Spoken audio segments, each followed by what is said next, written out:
hey there. What was with the disappearing act you pulled right as the trial ended? Were you looking for us, Navia? Well, this whole thing isn't exactly over, is it? I do feel that we're getting closer to solving the serial disappearances case, though. Don't you think so, too?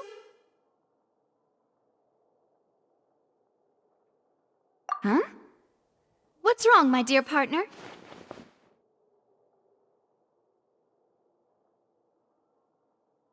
Besides, are you sure we're the ones who can crack a case that's been cold for decades now? And given that there's new evidence from the trial, there should be a trail of breadcrumbs for the Hydro Archon's people to follow now, right? Ah. I see. Well, I won't lie. I'm a little shocked to hear that from you. But I suppose you are just travelers who have only arrived in Fontaine after all. Sorry. I might have been too presumptuous. Don't say that, Navia. Ah, and we were having so much fun investigating with you, too. It was like having new waters flowing into a stagnant mire, causing new hope to spring forth, and the reflection in the murk to become clearer. Sorry about that. I'm a bit prone to nostalgia. Don't mind me. Wait, shall we have a farewell meal? You know, to commemorate our time as partners? Huh? Do we really need to get that formal? Well, guess you really did treat us as partners, huh? Well, I'd just like to have a proper ending to every important memory. That way there are no regrets later. Anyway, it would just be a meal, so it shouldn't take up too much of your time. You don't have to twist Paimon's arm. If Boss Navi is treating, count Paimon in! Oh, wonderful! In that case, why don't we return to the Court of Fontaine and head to the Hotel de Boer? I believe we'll make it just in time for dinner. All right then, let's have our farewell meal!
Take it easy.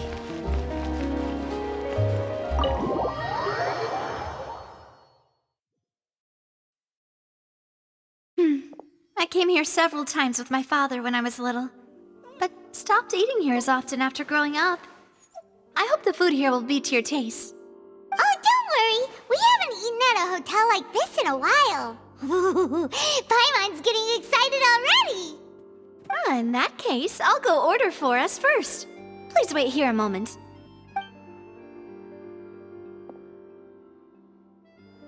Ooh, everything looks so good.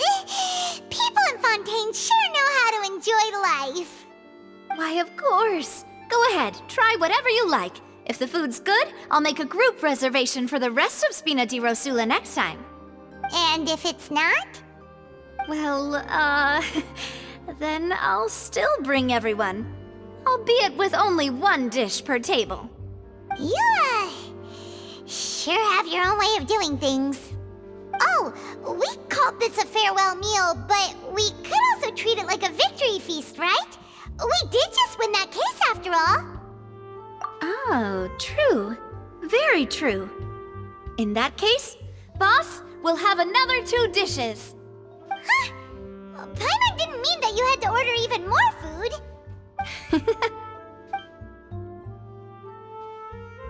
Speaking of cases, do you think that the mastermind behind the serial disappearances will get caught soon now that this has all happened?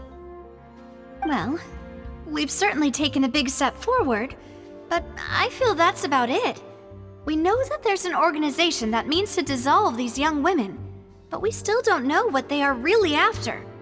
If it hadn't happened right in front of us, Paimon wouldn't have ever believed that a person could be dissolved like that. Right? Yet it was because this was such a preposterous notion that the investigation could never really move forward before. Ugh. If only that guy could have finished speaking! We were so close to hearing who was behind it. In such investigations, even the smallest step can seem like a yawning chasm if the trail of clues is cut off. To be honest, I don't have high hopes for any follow-up that the authorities might conduct. It's not that I don't have faith in their ability, it's just that a different perspective is required in some matters. It's easy to guard against and deceive a single narrow perspective. A shift in thinking is required at such times in order to produce a breakthrough, which is exactly why the Spina di Rosula exist. Those highfalutin folk are not all-knowing. That's why we exist, to seep into the cracks where filth falls through, where their watch fails them. That's the kind of problems we solve. Seems Paimon thought things were simpler than they actually are. It's all right.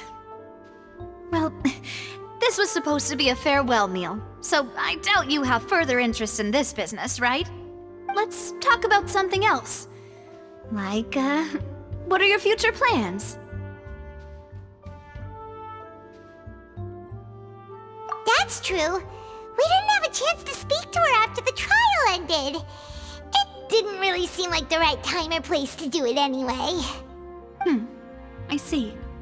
So, your primary objective, which has been foiled so far, was to have a chat with the Hydro Archon. I've heard that there's a long line of people waiting to meet Lady Farina. I suspect you'll be waiting for quite a while, considering that you missed your chance today. Yeah, we've heard that she's super popular here in Fontaine, and that it'll be tough getting any of her time. Well, would you consider some more, unique ways? Perhaps even methods of, let's say, questionable legality? Guess that's Spina di Rosula's boss for you. Chock full of sketchy ideas. Well, what did you have in mind? Well, one way would be to infiltrate a performance troupe at the Opera House, only to abandon your act at the play's climax and ask to speak to her after the performance. I'm sure Lady Farina would be eager to see the ending, and would agree in order to finish watching the play, don't you think? Could you suggest something a little more practical? This plan seems pretty hard to pull off. We'd have to go learn how to act, and acting's really hard. All right, here's another. Find a way to conceal yourselves under her bed. Then wake her up in the dead of night and demand answers. Don't let her go back to sleep until she answers all your questions. I can personally testify that this one works. When I'm sleepy, I'll do anything as long as I can finally get some sleep. That might work, but that's not really the problem. The problem is we don't want to get ourselves arrested. Valid point. I overlooked that part. I was just thinking about leveraging a person's desire for sleep. All right, no more joking around. Perhaps you could... Oh, I don't know. Cut the line when she's on a break. You did defeat her in court, clearing citizens of hers from false accusations. false accusation she had nearly upheld personally. I imagine that she feels quite ashamed about the whole thing. You mean that if we catch her while she's on a break, she might be too embarrassed to refuse? Oh, that does make some sense. Why don't we give it a try after this meal? You know, strike while the iron is hot and all. Huh? Paimon, did you drink my Fanta? Was this your drink?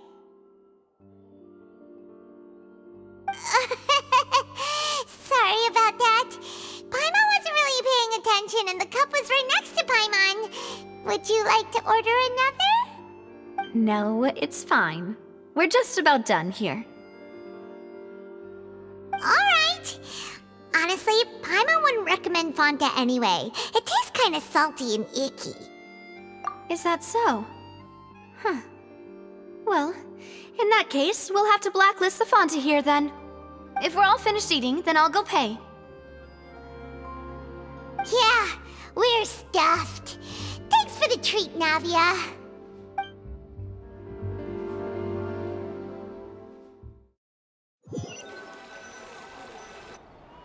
Oh, so full.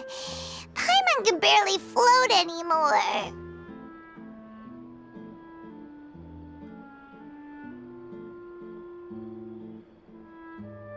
Can't you see Paimon's barely an inch off the ground?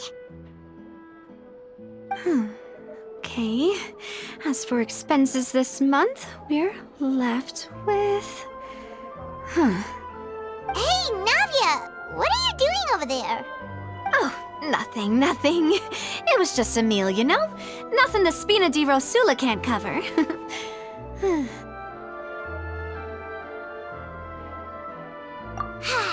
Let's get ready to try to meet the Hydro Archon again. Bye, Navia! So this is goodbye, huh? Well, if you do encounter any other trouble in Fontaine, you're always welcome to contact the Spina di Rosula. I'll give your requests the highest priority. In any case, I wish you smooth sailing. I'll see you again, partner. See ya!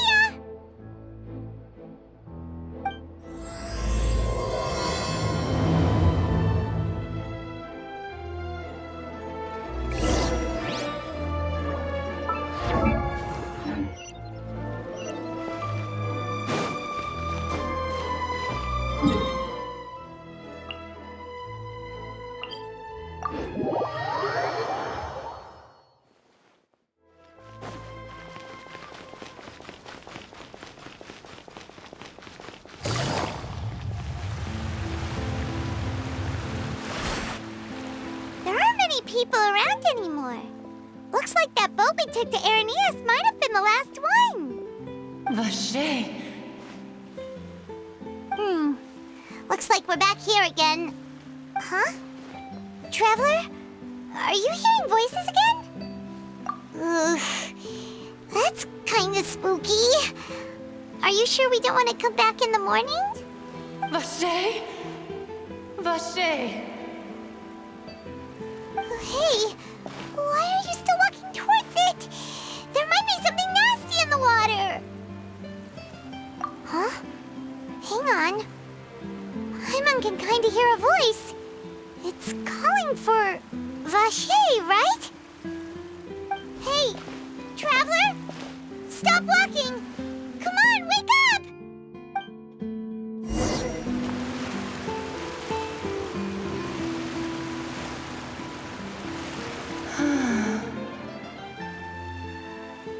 Vacher, are you my dear Vacher?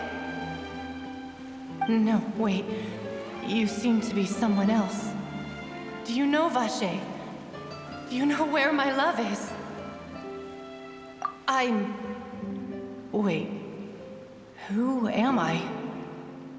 I'm very sorry. I fear I do not know. My memories feel like they have been washed away like a flood. So many fragments dissolved amidst the tide, never to be recovered.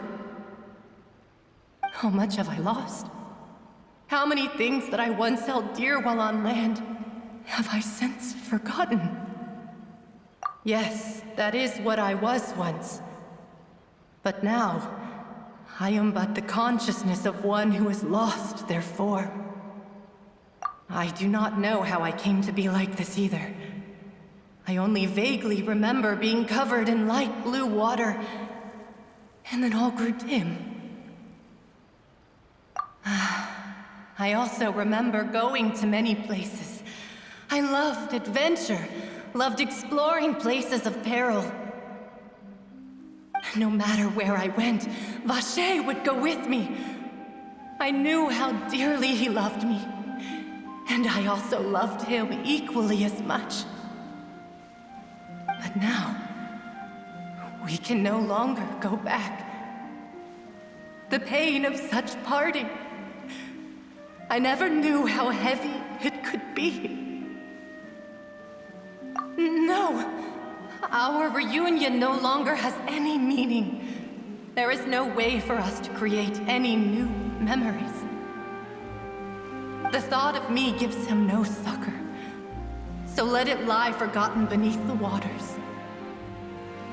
If you meet Vacher, tell him not to look for me. Tell him to move on. That is the only thing I still remember. Perhaps that is so, as I was submerged in the waters, losing consciousness. I saw Vacher above the surface. His eyes were filled with such sorrow, such longing. If only I could have comforted him, told him that I did not suffer. Indeed, I had felt a great warmth.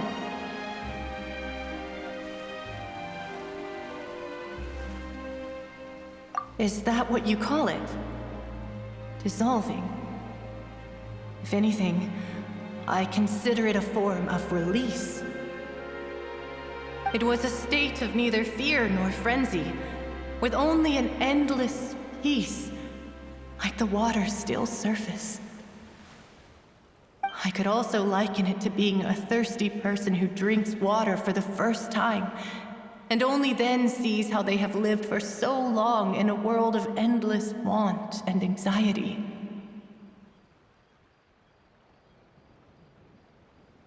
I think I hear your companion. It's time for you to go, I think. Farewell, then. I am glad that you were able to sense my presence. Remember, if you see Vacher, tell him not to seek me out any longer.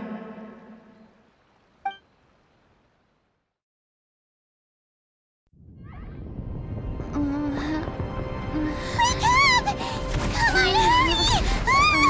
Navi is outnumbered!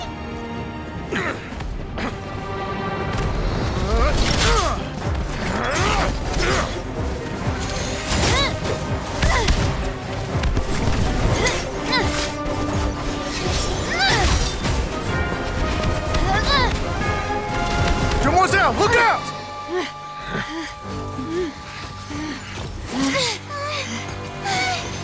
Dear God, it's a whole army of Gardamex.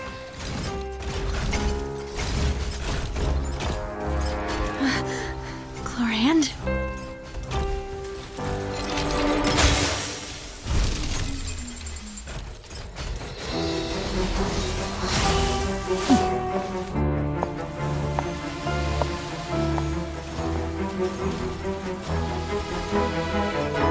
Quick, now's our chance!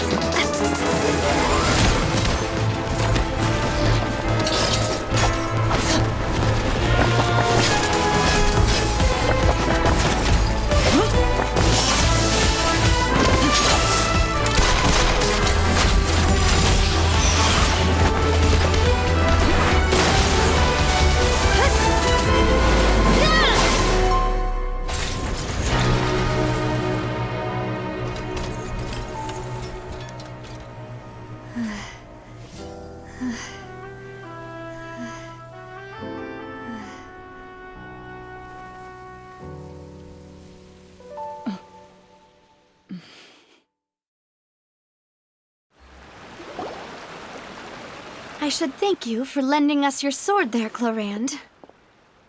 But before I do so, could you explain how you managed to show up here?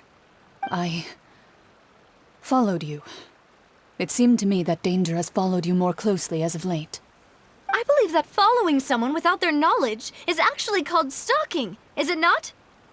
Mr. Callus's last wish was for me to ensure your safety, and I will not betray his trust. He would do the same, were he alive today. Do not speak of my father! Sorry, Demoiselle. I was not strong enough. Thank you for your aid, Miss Clorinde, but do keep an eye out for your manner of speech. I believe we all wish to avoid unnecessary emotional harm. Sorry, I did not consider your feelings. Whatever. What else do you know? How did you come to the conclusion that I'd be in grave danger? I doubt I know much more than you, but I believe that the mastermind behind the serial disappearances is very powerful. Your performance tonight will almost certainly attract their attention. I'm sure they've known about me. To be honest, I'm shocked it's taken them this long to act against me. And what about these Gardamex? I thought only those associated with the Maison Gardiennage could control them. None of these mecha have serial numbers. I was sure to check a moment ago. They are not the ones used by the authorities to enforce the law. I can only conclude that some powerful or wealthy party must have obtained them via illegal means, deploying them as a private force of sorts. What? Your point being that they're out of Spina di Rosula's league, then? Yes. Be careful, and do not act rashly. I will continue investigating no matter what. We will bring the truth to light. That's my father's true last wish. Regardless, thank you for your help today, Clorinde. But if you get any ideas, tell me first. I don't much appreciate being followed. I do not think that they'll strike again anytime soon. So I shall stop following you. Good day, all.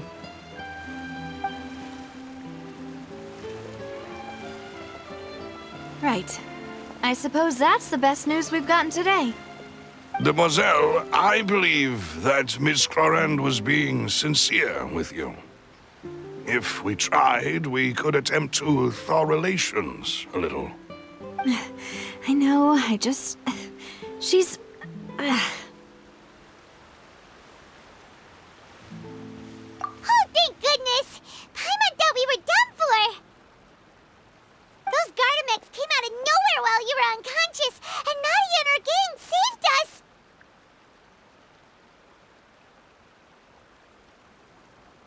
Oh, and there was that champion duelist named Clorinde who came out to save us too! We got lucky there. Paimon probably couldn't have fought them off otherwise. Oh, come now. Forget all that polite talk. That wasn't really a farewell meal we had back there. Not for me, anyway. In truth, I hope that every meal we have together shall be a victory feast. As such, we're still partners. There's no need to thank me. It will take 50 years for me to match Demoiselle's magnanimity. If it were me, I would have joined the Spina di Rosula on account of her goodwill long ago.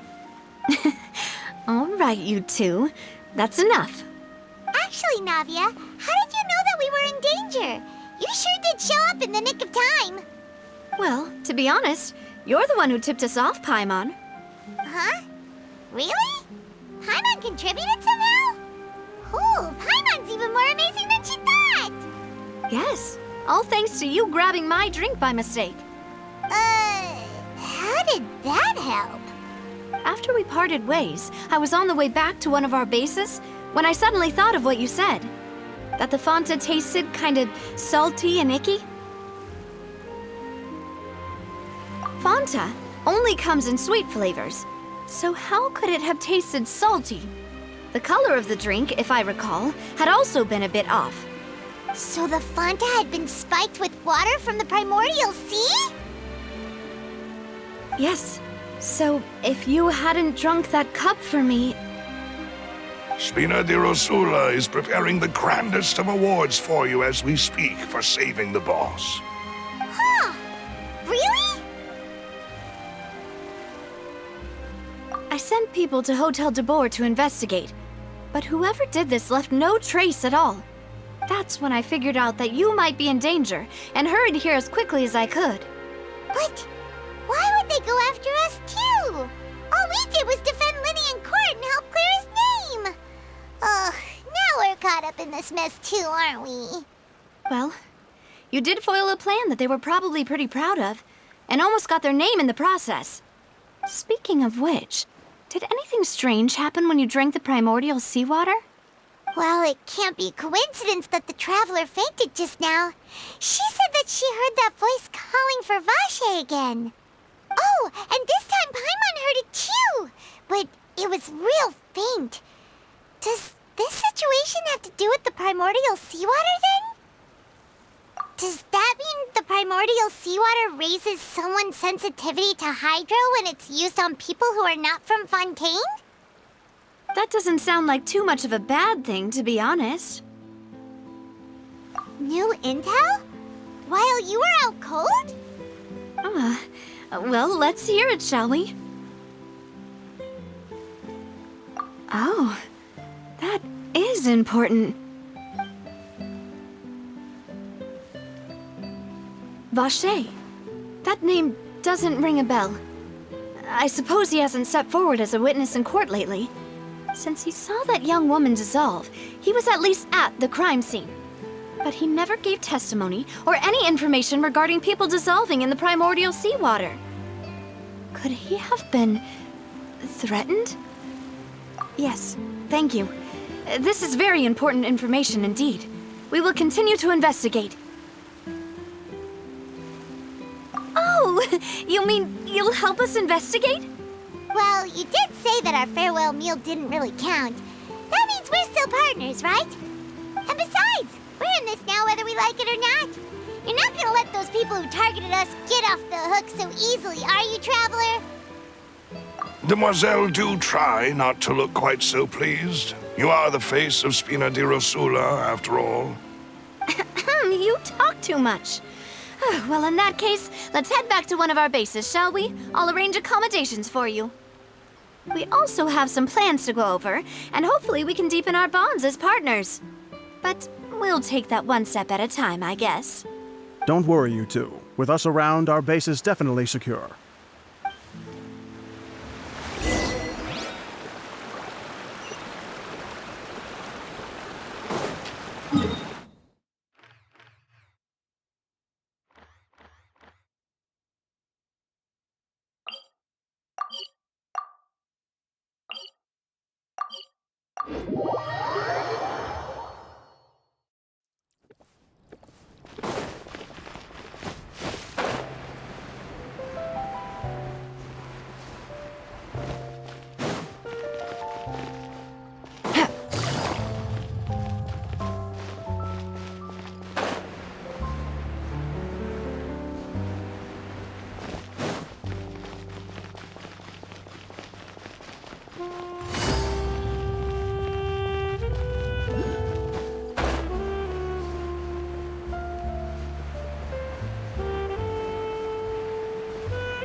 It's right up ahead, but let's make sure we weren't followed first. I've been keeping watch, Demoiselle. I haven't spotted anyone suspicious thus far. Very good. But let's not let our guard down for now. I shall find rooms for our respected guests. Thank you, Malus. Now, let's continue, Traveler.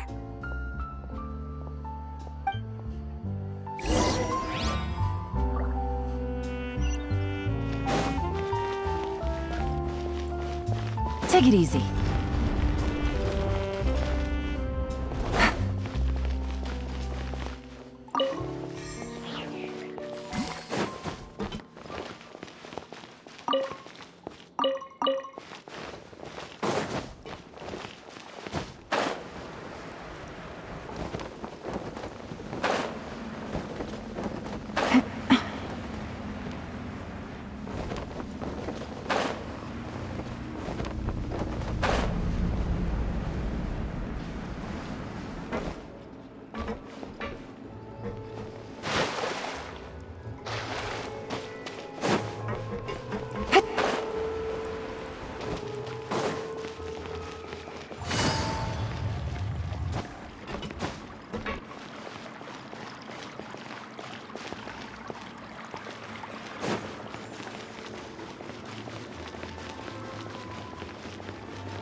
This is your base? It's not quite what Paimon imagined. Your accommodations have been arranged. Under the present circumstances, I can confidently say it's the best we have.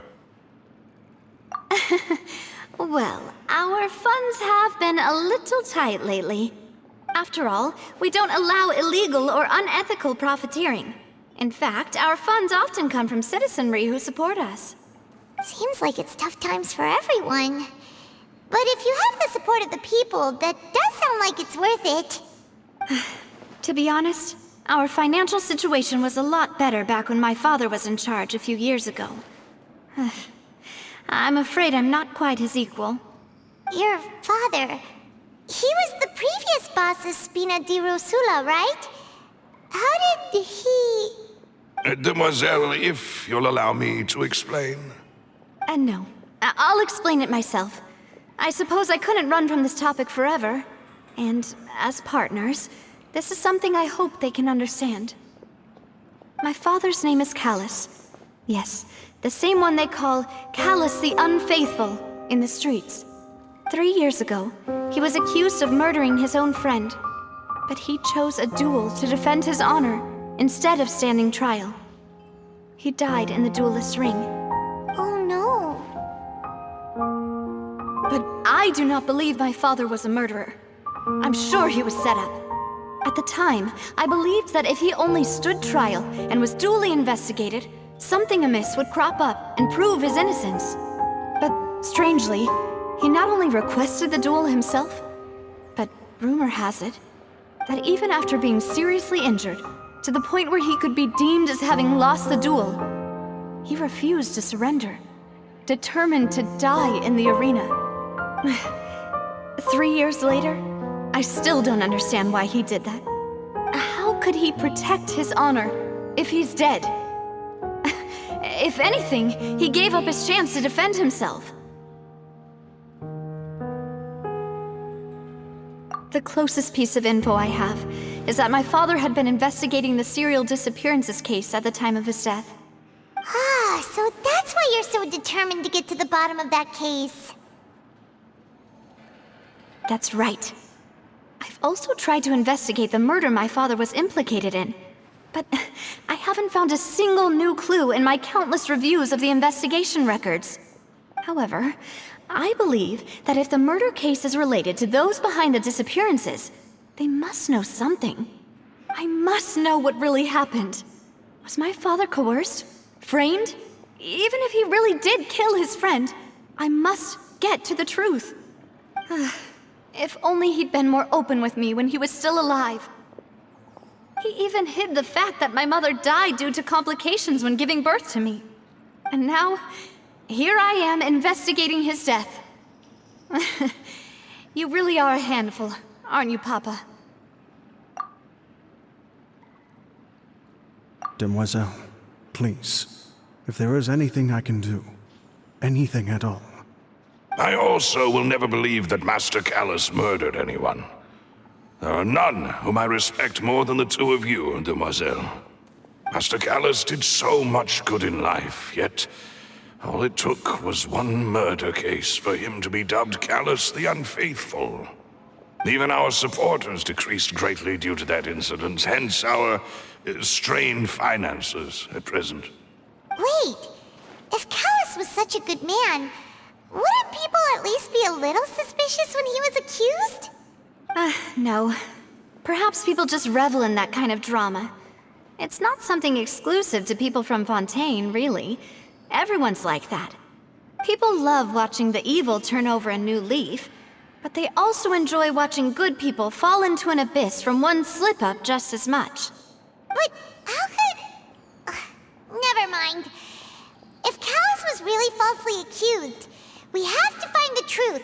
He didn't deserve to have that happen to him. There is one other thing. Master Callus's opponent in the duel was Ms. Clorinde. Oh, her? Well, then, isn't that as good as saying that she was the one who killed him? Yeah, that's not the sort of thing that you can just let go and move on from. Miss Clorand has always placed great emphasis on the honorable nature of the duel. If her opponent doesn't yield, she will not stop either. She knew Master Callus beforehand and greatly respected him, but seeing how he was resolute in the arena, there was only ever one choice she could have made. It's not that I don't understand her at all, but I just can't deal with this yet. Don't worry, Navia.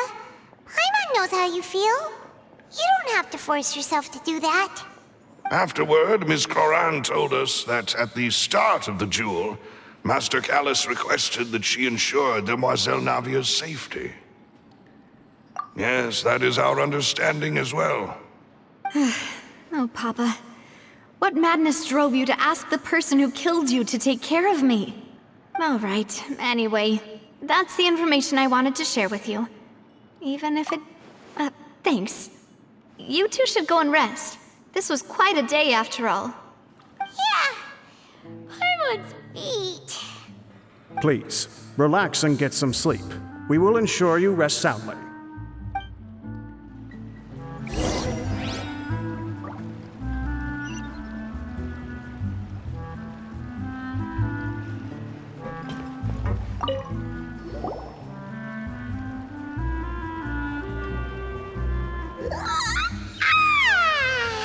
Paimon slept so well.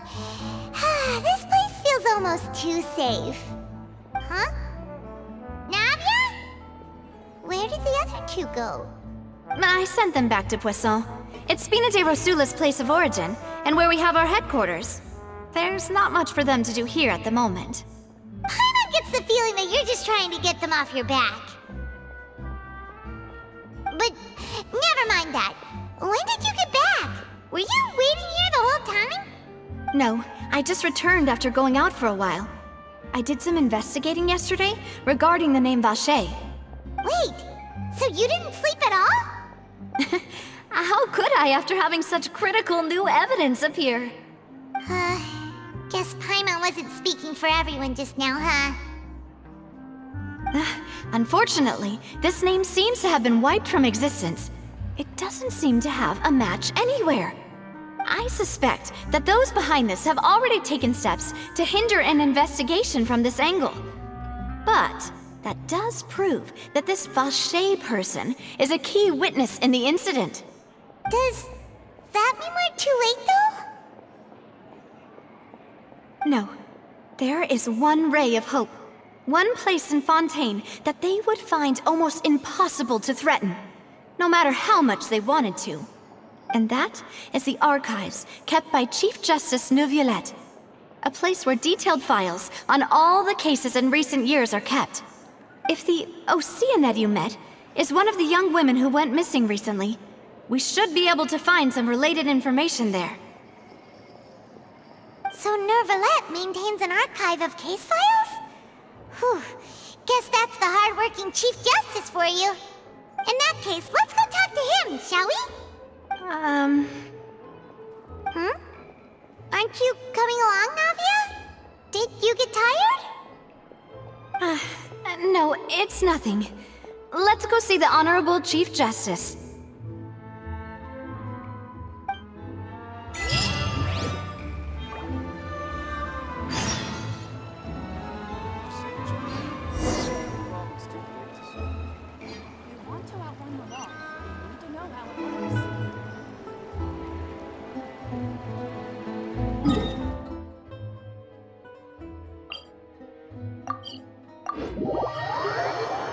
The Palais is right up ahead. Come on.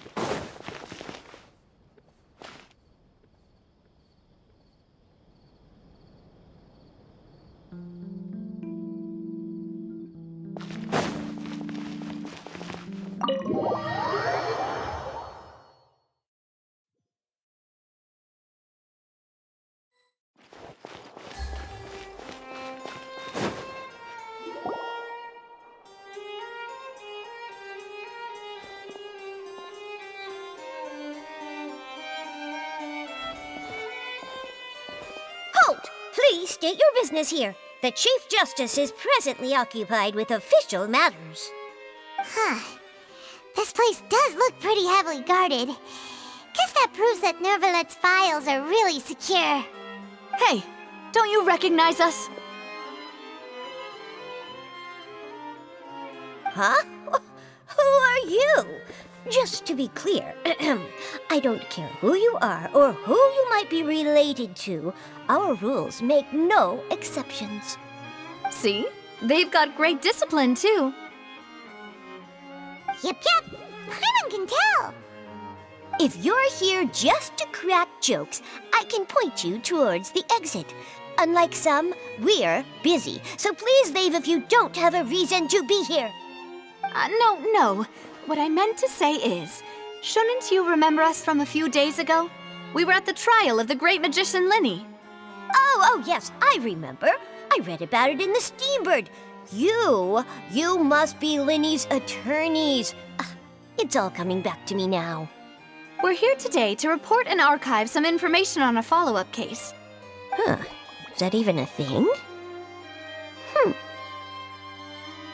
Of course. Don't worry. We're here on official business. You can trust us. All right then, I'll let you through. The Chief Justice is just inside. Thanks so much.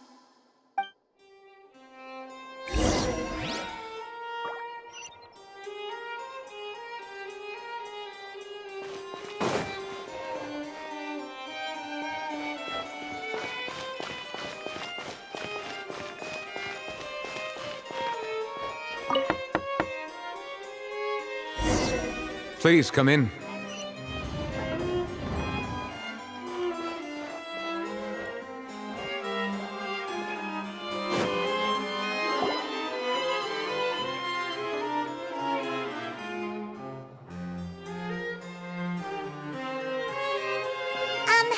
Sorry to barge in, Monsieur Nervalet.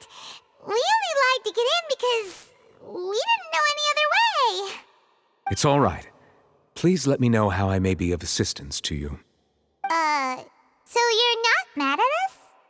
We're looking for a man called Vacher. He may have been an eyewitness in the serial disappearances case. If we can find him, we may be able to unearth some key information on the case. Ah, I see. In that case, please wait here a moment while I browse through the files.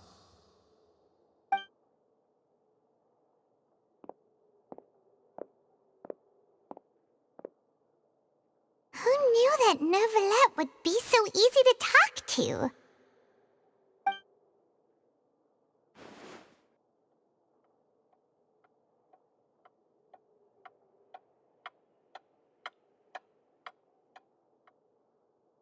Unfortunately, I'm quite certain that no one by the name of Vacher has been involved in any case, criminal or civil, in the past several years. There are no records of him either in the files or in my memory. Traveler, what if it was really just a dream? Is that so? All right then. Thank you so much, Monsieur Neuvillette. We'll take our leave now.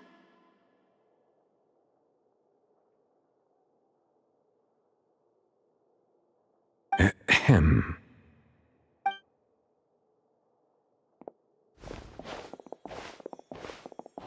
Miss Navia, I can understand how you feel. Your father, Callus, was a truly exceptional man. We deeply regret his passing.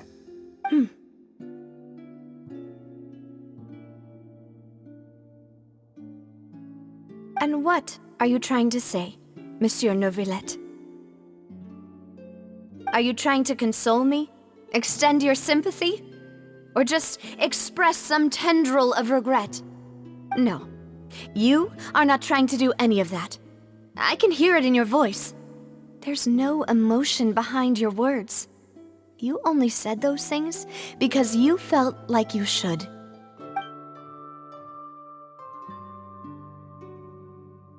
It's just like last time. After my father took his place in the duelist ring, I pushed through the guards to talk to you as a last resort. You even told me then that you thought there was something fishy with the case, yet you still allowed the duel to go ahead.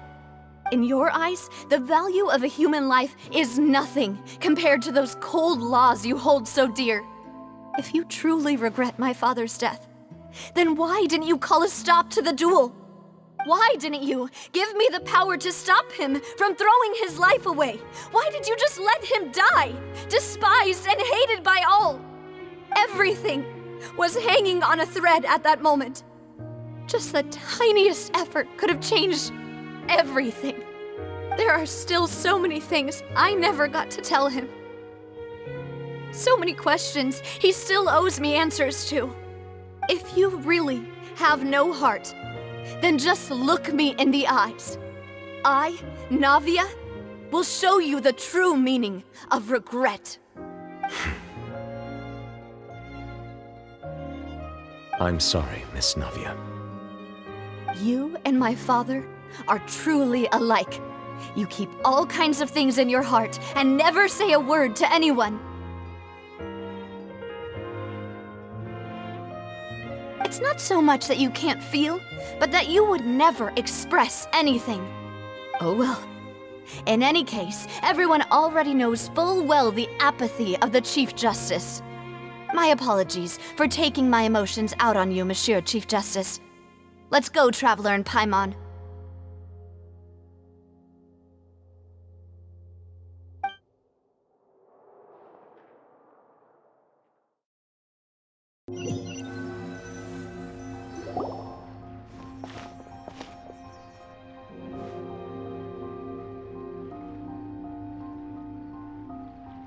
Navia, are you okay?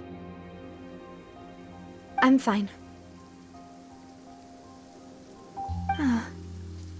Rain. It's raining. You're right. Wasn't it still sunny when we went into the building? And there shouldn't be any active trials today. How strange. Now that I think of it, on the day my father was convicted of murder, it was also raining. What is it? Did you think of something? Yeah, he was outside. It was uncovered and the rain could fall there. Why? Do you think the rain could have affected the crime scene? That thought has occurred to us before. We've even expanded the search area to try to account for that, but didn't find anything of value. Oh? Wait. You don't mean... So you're saying that the true murderer could have been turned into water and then got washed away with the rain?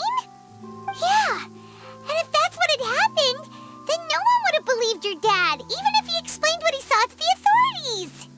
I really think I found a true genius for a partner. You're completely right. How did I not connect the dots earlier? All right, let's go to Poisson. With this new lead in mind, we'll get to the bottom of my father's case for sure. Yeah, we're gonna make progress for sure this time. Do you want to go with me now? Or do you want to head over by yourself later?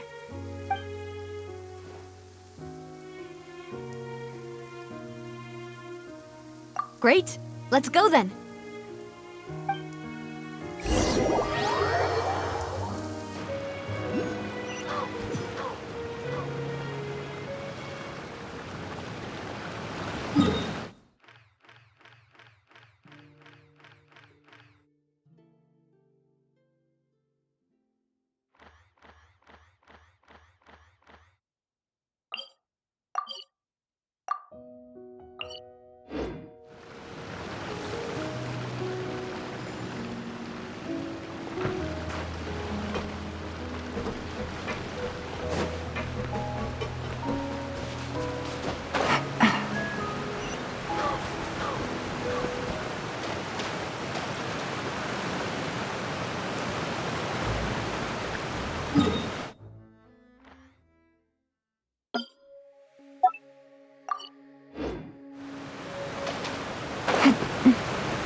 Take it easy. Whoa, what a huge ship!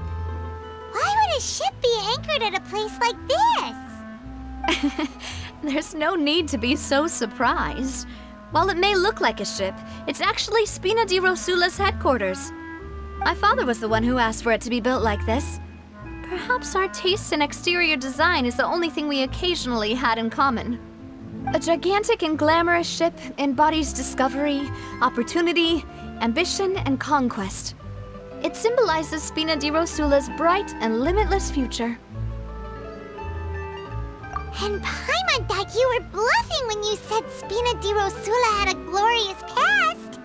Paimon was confused why a group with such a history would live in the sewers. But now that Paimon has seen this ship for herself, she's been convinced. Well, Poisson is where Spina di Rosula began, after all. It's our main base, our home.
Melus, we're back! Apologies for the wait, demoiselle, and our most important partners.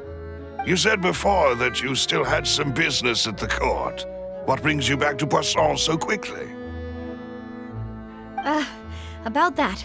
It's because my partner here reminded me of something really important. You see, what if my father's case had something to do with water from the primordial sea? You still remember, right, Melus? On that night, it was raining? Yes, the case was quite similar to that of Mr. Linney's. Both were what you'd call impossible murders. Could you tell us a bit more about what happened before? Yeah, of course. Many years ago, something called synth began to gain popularity in Poisson. At a glance, it was a kind of drink that could excite your mood and produce many pleasant hallucinations. Wait! Didn't that guard guy who turned into water also mention that the primordial water could be used to produce some kind of potion? Yes, he did. Considering what we know now, it's almost certain that synth is created using water from the primordial sea. If you drink synth for an extended amount of time, you'll suffer many side effects, such as losing the ability to focus or control your emotions. And if you were to stop drinking it completely, you'll experience flashes of paranoia and anxiety, while lacking energy to do anything. It's an extremely dangerous substance. As he oversaw Poisson, my father was compelled to put a stop to synth abuse, and called for a complete ban of it. Boss's uncompromising attitude incurred the synth vendor's wrath, but no matter how much they threatened or bribed him, he refused to yield. Not only that, Boss became determined to find the mastermind behind the synth operation and put an end to the problem once and for all. Yes, but the enemy was very cunning. So he could never get anything out of the dealers, all of whom only sold the stuff and weren't privy to the rest of the operation. Recognizing that, my father decided to contact the dealers in secret and cultivate personal relationships with them. Finally, he was able to convince someone to become his informant. The man's name was Jacques. He felt greatly ashamed about his work after seeing many families destroyed by synth abuse. That night, my father hosted a banquet at his countryside estate. He planned to meet up and exchange information with Jacques over some food. But then, we heard 2 gunshots from the courtyard.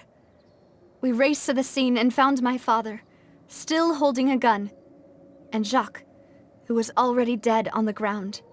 Huh? How did that happen? Aren't they on the same side? Sounds just like Lenny's case, doesn't it? In both cases, the culprit seemed obvious, but neither appeared to have any motive at all. Looking back on it, though, I now believe the most important clue was something we all overlooked at the time. There were pieces of clothing left at the scene.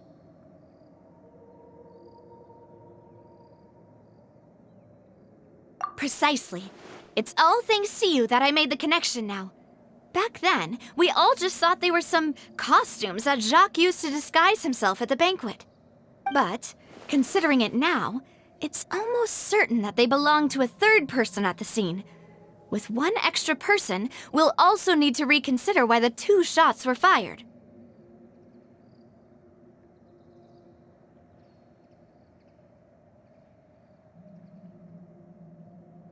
You're right. We still don't know what happened. But my intuition tells me that we're on the right track to figuring it all out. I'm finally headed towards the truth. Jacques was an empathetic man who was infinitely remorseful for his past actions. It's unlikely that he turned on Boss with 0 warning. I think this third person is probably the key to the full truth. On that note, however, even though this will not please you, demoiselle, as your and your father's butler, I must still offer a word of warning. Our opponent is insidious and cruel. They are extremely difficult to deal with, and Boss has already lost his life trying to bring them to justice. Even though Spina de Rosula has lost most of its former glory, Poisson has welcomed a new time of peace, and we have been allowed to live out our lives. There is no need to follow your father's path. It would be both wise and in line with Boss's wishes to step back and give up on the case. If that's indeed what he wished for, then he should have told me that himself. Was I not the closest person to him? And yet, I was the one most kept in the dark. What was the point of him dying without sharing any of the secrets he knew? Did he manage to protect anything in the end? Synth is still here. Callus the Unfaithful is still his epithet. And Spina di Rosula is barely getting by. Nothing has changed. Did he think I'd just accept his meaningless death and live out my life just as meaninglessly? I've never accepted that, ever. Not since that day, and certainly not now. I want to find out the real answer for everyone's sake. For the missing girls, for the victims, and for myself. Navia. This is indeed the best moment to act. Your partner appears to be quite reliable, and more importantly, demoiselle, I think you're also ready to take this on. So you do know something else, Malus? Yes, I do. In fact, even before that banquet, Boss already knew of the connection between Synth and the serial disappearances case. But what drove all the tensions to the boiling point was the revelation that you, Demoiselle, had been selected as the next target to disappear. What? Boss also didn't tell you that he had been diagnosed with a rare illness. The doctors told him that he had no more than 5 years left to live, and the serial disappearances case caused him great anxiety. 5 years was nowhere near enough time to resolve this long-standing conflict, but once he passed away, all the danger would pass on to you. Knowing all of this, he decided to use one final intimidation tactic before his death. He claimed to have already gotten his hands on some key incriminating evidence for the other side, and even told some members of Spina di Rosula about the details. But as long as you remained safe, he would not share the evidence with the public. If something were to happen to you, then he and all those he told would immediately expose all they knew about Synth and the disappeared victims. Right, so nobody would be able to get off scot-free. As we've seen, Boss's tactic has worked. Even though Boss has been gone for a long time, the other side has not tried to take Demoiselle's life. No, I don't believe it. He never appeared to look sick to me. No father wants their daughter to see them weak and haggard, especially someone as proud as Boss. To him, dying in a duel and suffering lasting dishonor as the unfaithful was still far preferable than losing face in front of his daughter. So he chose to die in silence, so that he could protect me. I'm afraid you're not understanding this correctly, Demoiselle. What Boss wanted to hand to you was not a parasol, but a sword. If Boss's spirit could hear you telling me that you want to find the answer for the sake of everyone involved, I'm sure he'd be extremely proud. That fool. Couldn't he have just given it to me straight? No.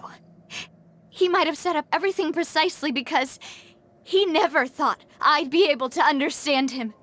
Is that the amount of confidence he had in me? And what if I was never able to make it to where I am now? Yeah. I suppose that's true. With the way he'd set things up, if I had wanted, I could have just lived out my life without a care in the world. But thankfully, he rarely talked to me about complex matters, and thus understood little of me as a person. In this case, he really didn't need to give me an easy way out. Malus, what was the key evidence that he shared with you? It's the location where Synth is produced. Essentially, it's the enemy's headquarters.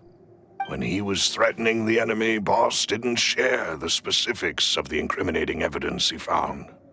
But if you want to use it against the enemy, you'll still have to take several things into consideration. Why? If we know where the place is, can't we just go storming in? You mustn't forget that we're fighting against a mysterious and dangerous organization that's been in operation for decades. There's no telling what might be lying in wait at their headquarters. We also have no idea what kind of evidence we may be able to find inside, nor what people we may be able to capture. But a single visit to their headquarters would be tantamount to a formal declaration of war. The worst case would be that we leave empty-handed, but also open ourselves up to full retaliation. Then, in that case, why not work with the Fontaine authorities? Well, you saw one of them dissolve during Mr. Linney's case. We have no idea just how thoroughly they may have been infiltrated. That's true. Seems my father really had no choice. But things are different now. It should be a lot easier to prove the other side's guilt, now that we've connected Synth with the disappearances case. You sound like you've put a lot of thought into this, Malus. I am the butler, after all. I live but to serve the boss and Demoiselle's will. I've always been willing to take on any kind of risk for your sake. But considering my relative lack of ability, I've spent my time keeping secrets, performing basic investigations, and waiting for the right time to come. Thank you for all of that, Malus. Have you discovered anything new in the past few years? Let me think. One conclusion I came to is that the enemy must be quite familiar with Spina di Rosula, or at least have an informant planted here. When I announced orders to the organization's members on Demoiselle's behalf, I used to deliberately keep a few people in the dark and observe the reactions of the synth vendors. If the vendors didn't change their plans, then the individuals informed of our orders must be innocent. If the vendors packed up and fled, however, then someone must have given them the news.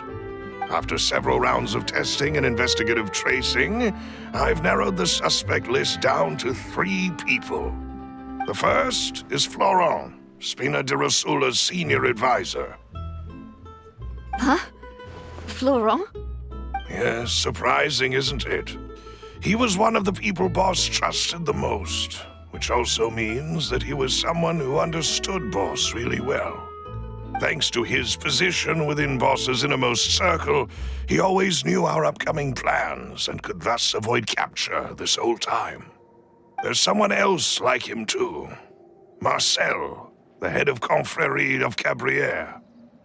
Uncle Marcel. It's a guild in Poisson.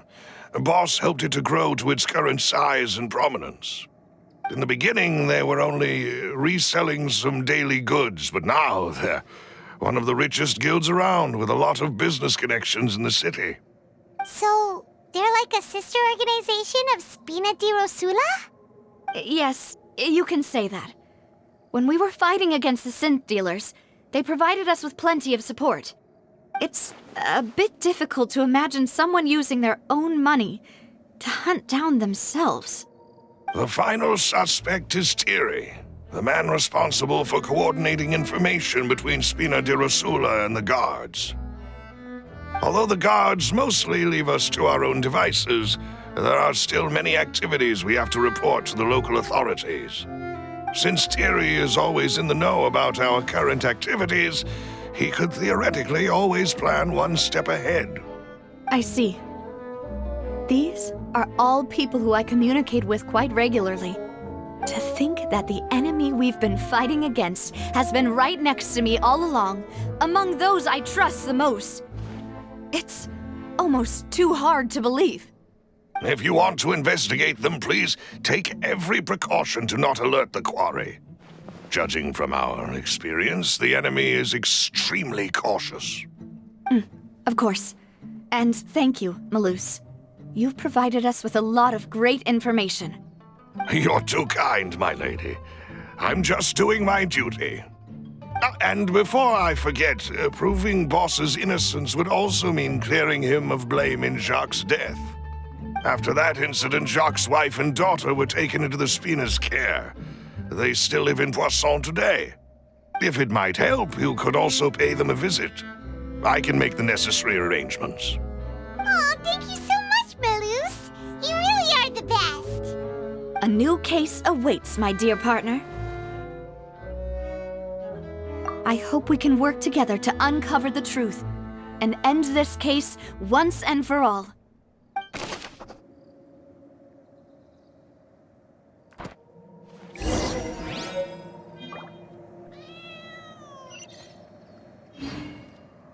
Take it easy.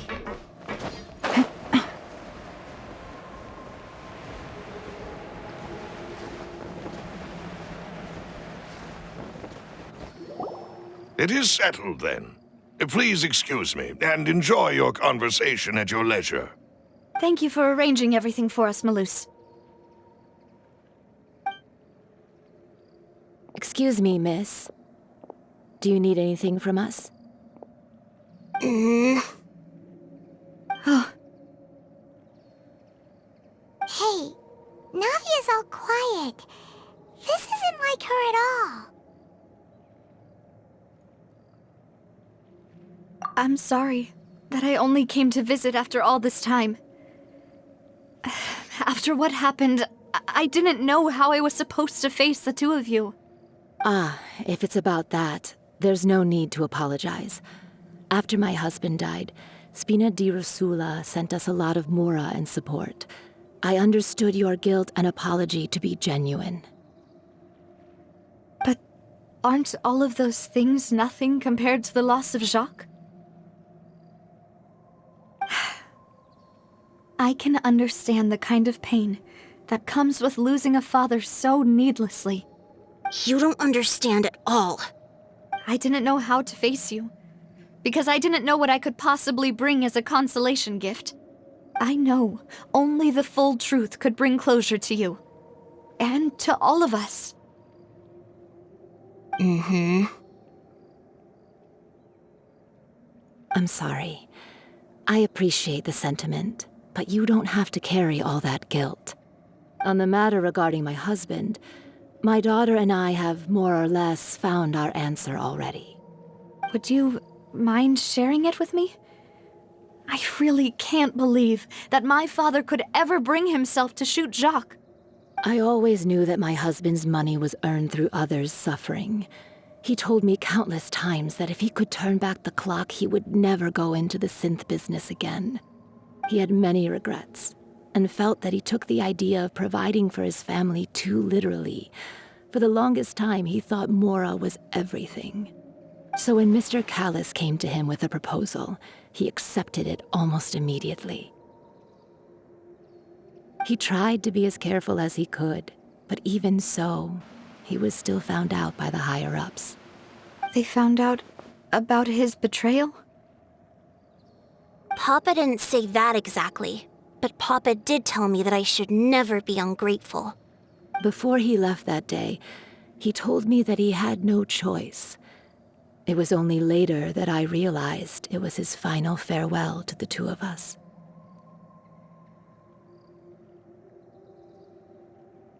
I don't know that for sure, but you could say that's the conclusion I eventually came to.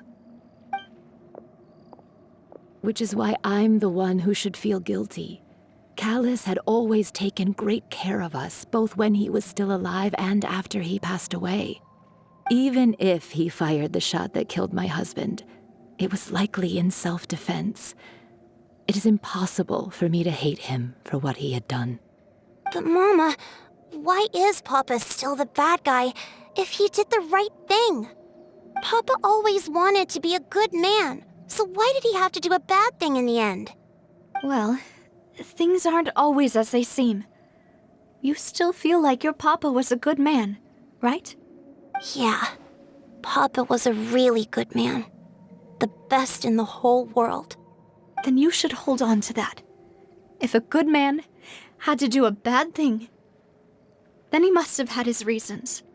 Regardless of whether he left you a parasol or a sword. He must have done so to give you a better life. Oh. Thank you for everything you've told me. I will definitely find the truth. The current state of things is not something I'm willing to just sit back and accept. Thank you. I'm very grateful to hear this from you. Even though your personality is quite different from your father's, your determination when you speak is really similar. You really think so? That's the first time anyone said that to me.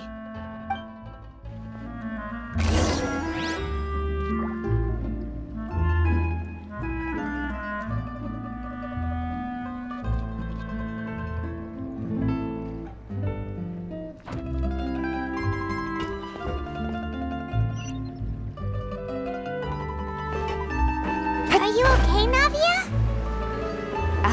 I'm fine. Don't worry. Let's investigate the 3 suspects next. Florent should be nearby, and we should be able to find Thierry and Uncle Marcel in the city. I'll get myself together on the way, so please don't worry.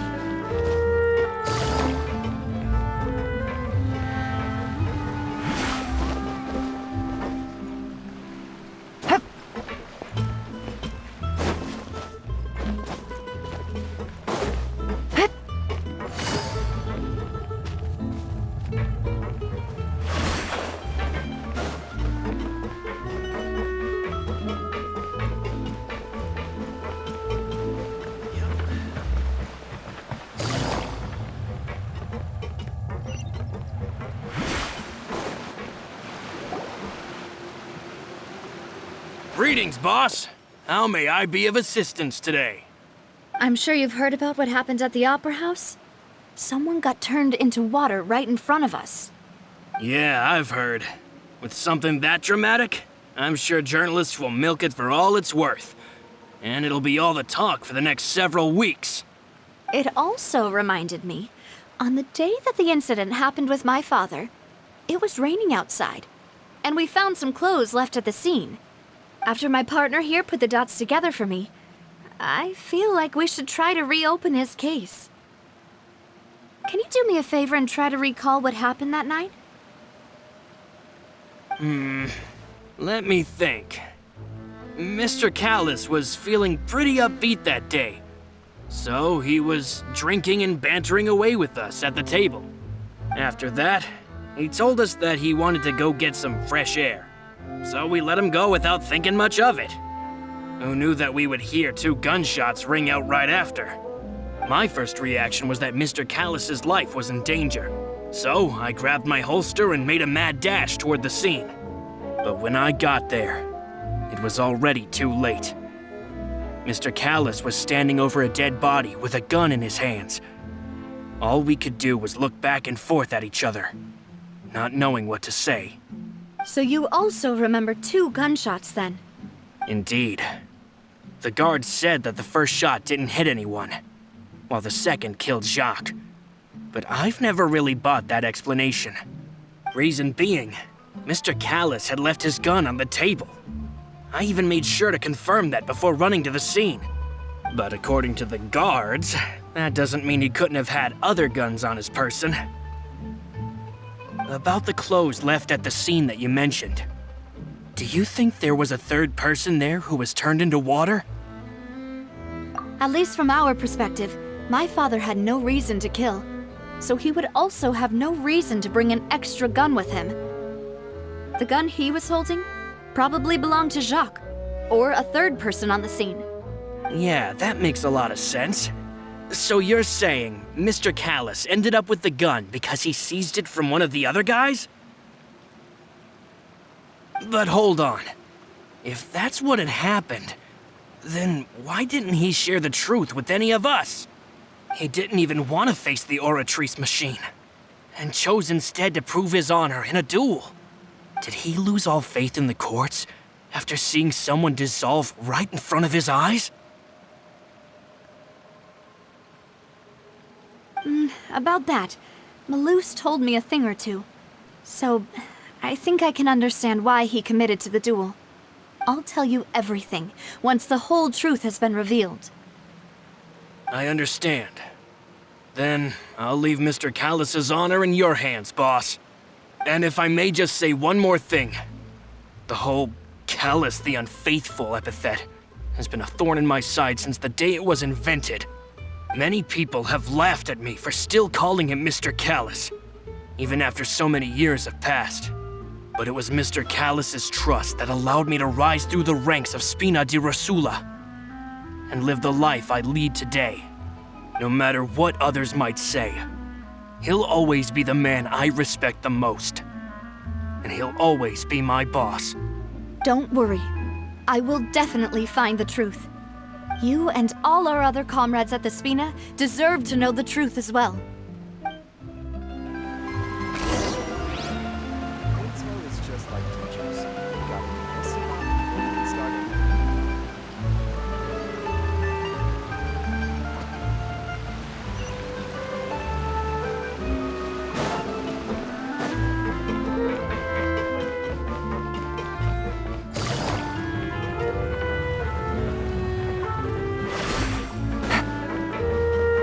Take it easy.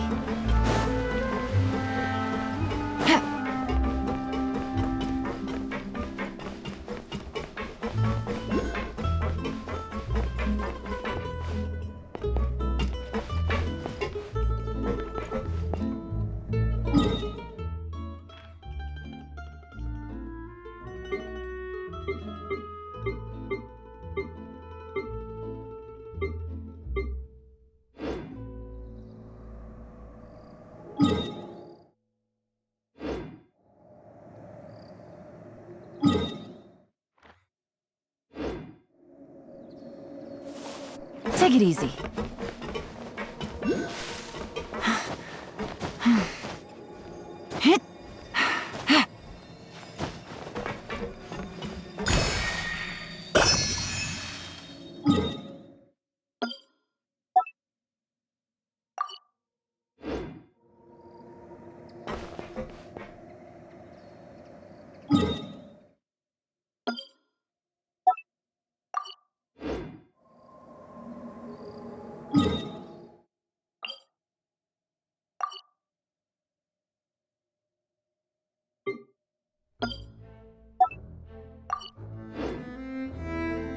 I got a new letter from an informant.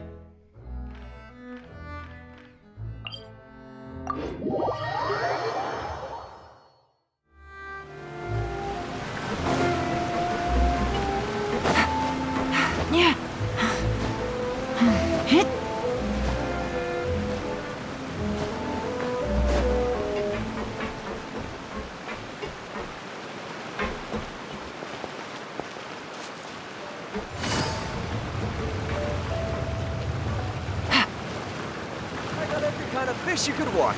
What can I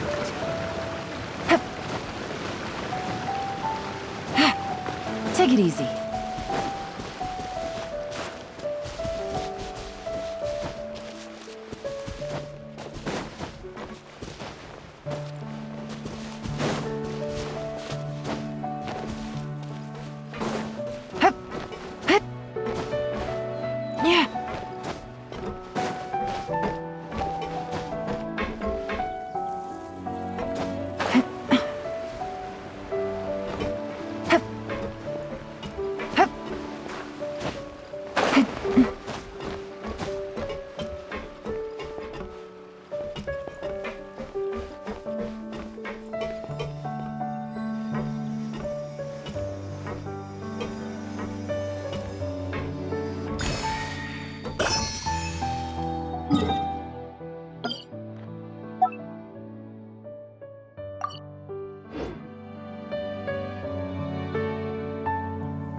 Hey, Thierry, it's me. Oh, now, what brings you here, Miss Navia? I've heard that you made quite the name for yourself at the Opera House. Oh, so you've caught news of that already. Oh, okay. Hey, I'm also a member of the Guards, you know. The way you make it sound, people would think I was sent off to Poisson because I had done something wrong. Are you sure there isn't a little bit of truth in that? Under normal circumstances, shouldn't you have been called back to the city already? I mean, where I work is really up to me. Let's just say I enjoy the ambiance of Poisson. Callis did a fantastic job running the town, building Spina di Rosula from the ground up and clearing many obstructions in my way. It would be next to impossible for me to find a similarly easy but high-paying job in the city. Anyway, enough chit-chat. Are these two friends of yours? You, here for some formal business? Yes. These two are my partners. What happened at the Opera House made us realize that Linny's case and my father's may be related. We're trying to reinvestigate the details of my father's old case. Ah, I get it. You think there might be more to the case now that we know people can be dissolved into water, right? I was also flabbergasted when I first heard of it. If you want to go through the original files from your father's case, I can help you look for them. That'd be much appreciated. Thank you. Actually, I have another question. Do you have the authority to dispatch Gardamex? Of course. Without them, I couldn't possibly handle Poisson on my own. Why do you ask?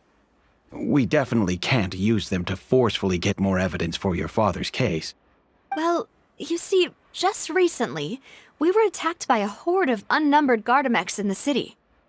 So, if you hypothetically wanted to do something against me, all you would need to do is get rid of the mecha serial numbers and send them after me. Then you think too highly of my abilities. Dispatching mecha is very different from controlling them. If I had to make an analogy, when you order a dish, the chef will make it for you. You can ask the chef to cook, but not to massage your shoulders or carry your baggage. If you try to make unreasonable demands, the chef would just think you're out of your mind and ignore you completely. The same goes for me and my Gardamex. Removing a serial number is also not as easy as you might think. There are a lot of complex steps to it, and it's almost impossible to keep it a secret. So I can promise you, those mecha were definitely private units. They're certainly not cheap. So, whoever their owner is must be super rich, powerful, or both. Now that you mention it, though, being in the synth business would definitely be profitable enough to afford this. Oh, then you're officially in the clear, Thierry.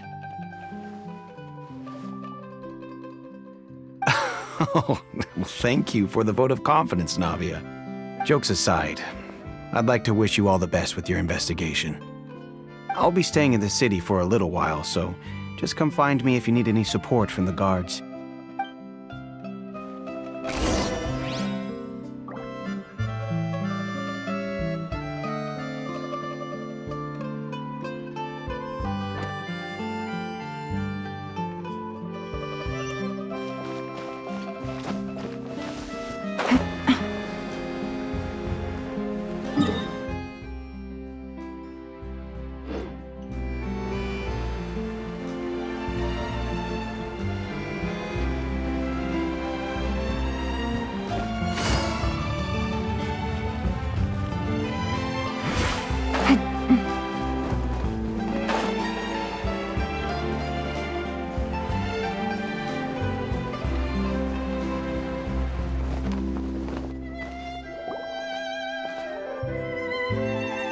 Hello. How may I help you? I'm here to see Marcel. Could you please let him know? You can just say Navia's looking for him. Sure. I will let him know right away.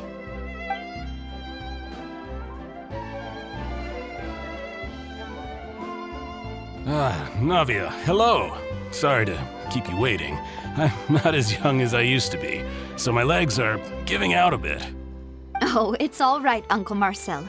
There's no need to stress. I just wanted to talk to you briefly about what happened in the Opera House. I'm sure you saw everything too, right? Yes, I've never seen anything so strange. Oh, you were at the Opera House too? That's right. I went there with Navia to see the magic show. Who knew it would turn into a whole murder mystery? I also witnessed your marvelous sleuthing work. Quite impressive. To beat the Hydro Archon at her own game on her own turf, I can already imagine everyone in Fontaine discussing your exploits over a few glasses of wine.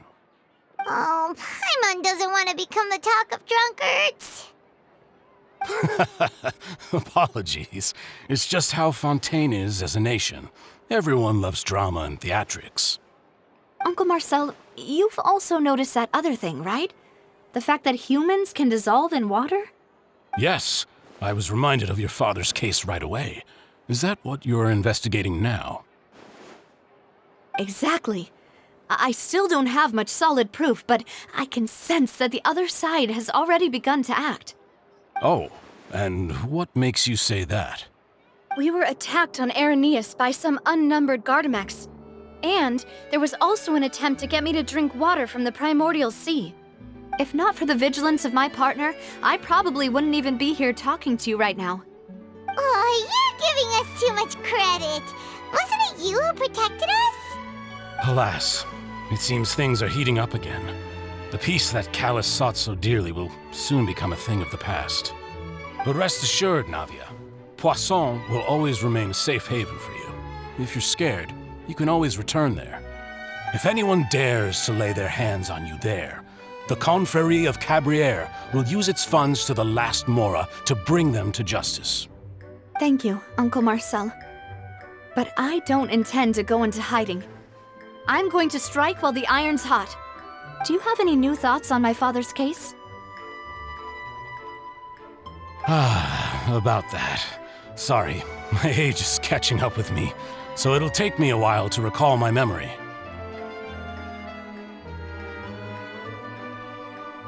The Confrérie was responsible for that banquet, so I was out and about the whole time making sure things were running smoothly. I didn't even have the time to drink with the guests. Then I heard the sound of a gunshot, and the rest was history. Oh, it's okay. No need to push yourself. We'll ask around some more, see if there are any valuable clues elsewhere. Sounds good. Just let me know if you ever need Mora. All my wealth comes from Callus's patronage and support. I'll spend however much it takes to clear his name.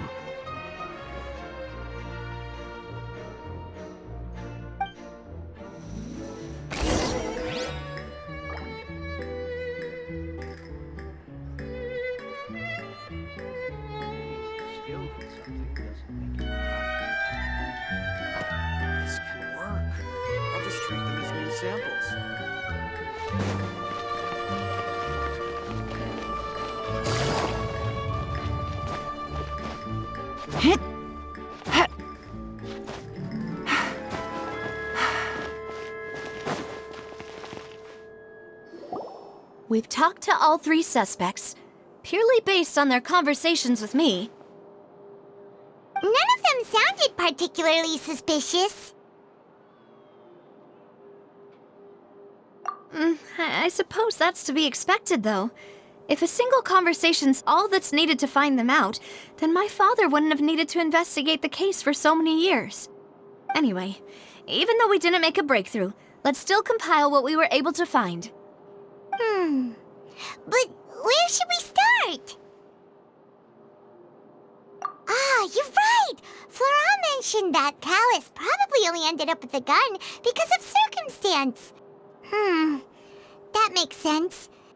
According to Jacques' family members, he already told them that he had been discovered, and that he had no choice before he left home that day. If I had to guess, he probably received an order from the synth boss to kill my father. Had he refused, he and his family's lives would have been forfeit. So, Jacques fired the first shot? Oh? And why is that? Ooh, that's a good point. Jacques probably already knew that he was just being used as a tool for murder. And once he had completed his mission, he'd be of no more use to his boss. So, what would make more sense from his perspective would be to turn his back on the order and seek protection from my father. Makes sense. But without evidence, that's still just a theory. Besides Jacques, the attack from the Gardamex has been bothering me quite a bit as well. It's obvious that our enemy has become more antsy after the secret of the primordial seawater was revealed. Do you think he knew, even then, that we'd follow this lead to the end? Given everything that's happened since, it's quite possible. But who among the three suspects would have the ability to control privately owned Gardamex?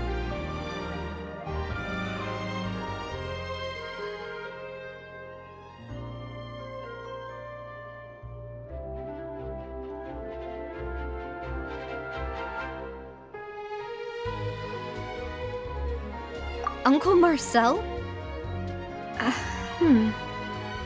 My father did really trust him. And they worked together on a large number of projects. Maybe that's how he got to know Jacques.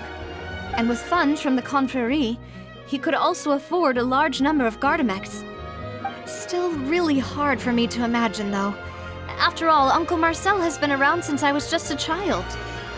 Also, wouldn't this mean he has been spending a whole lot of Mora and energy to fight his own synth business?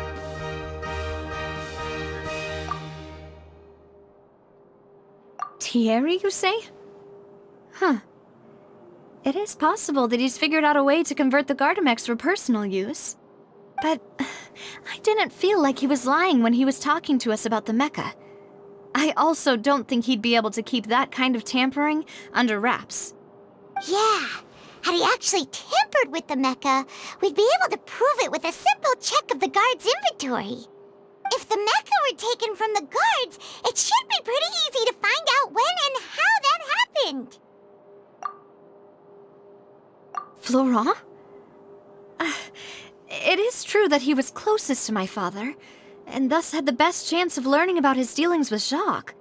But as Spina di Rosula's advisor, his work mostly deals with personnel and security, so he shouldn't have much means when it comes to finances. So you're saying he's too broke to afford a mecha army? Exactly. He can't. And even if he could, I don't think he would be able to dispatch a whole group so quickly. Who could it be?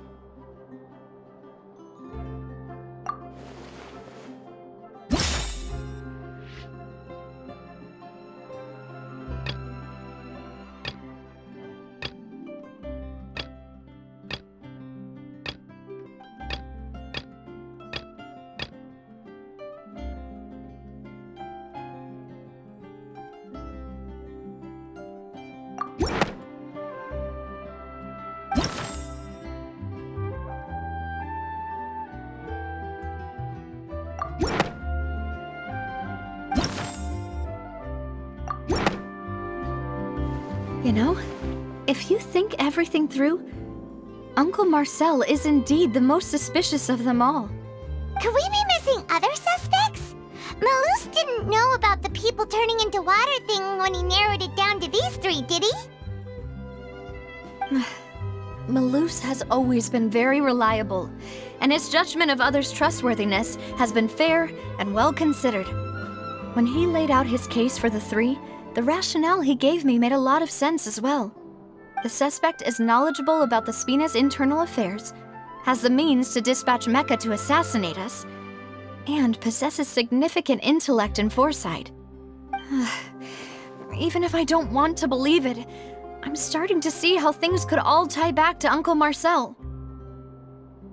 Well, we still have another trump card on top of all the theorizing and speculating.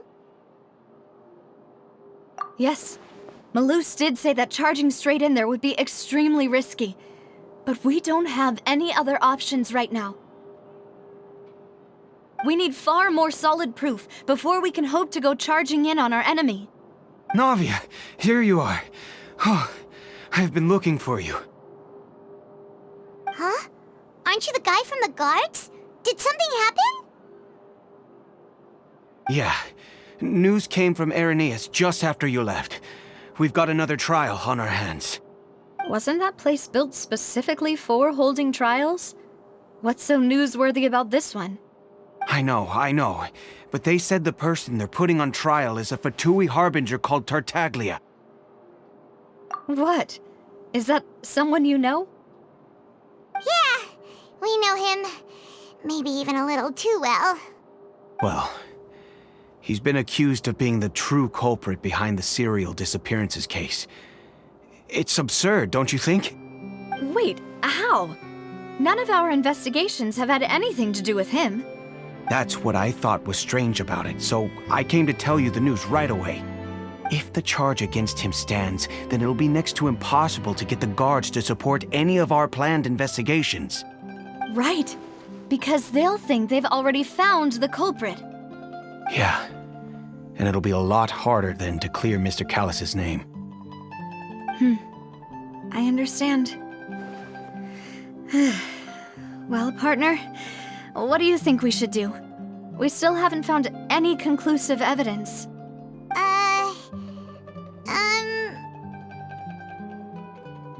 Huh? Split up? What do you mean?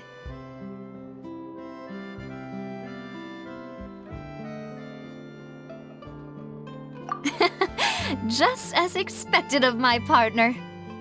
Since this is a trial about the serial disappearances case, the culprit's attention will be focused on Irenaeus, leaving his home base wide open. You're right. This is our best opportunity. All right then, let's do this. I'll stall them at the Opera House and charge Marcel as the true culprit. I won't have any chance of making that charge stick, though, unless we find more evidence. It'll be up to you to make it back in time and hand the decisive evidence to me.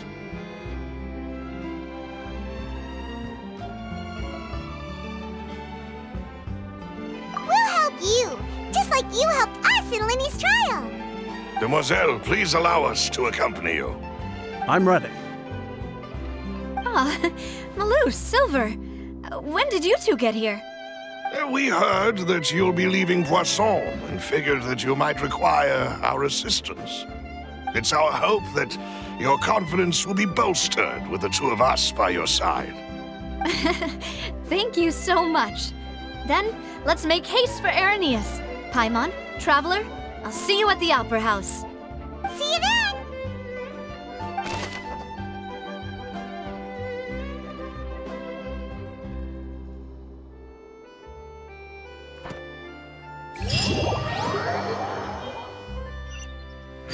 Now that Navia has set out for Arrhenius, we should also get going. The location has already been marked on the map, so let's head over.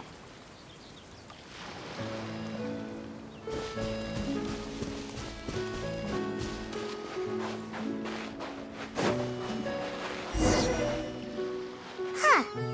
According to Malusa's info, the synth production base is underwater. Let's go and try to find the entrance.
Finally found it!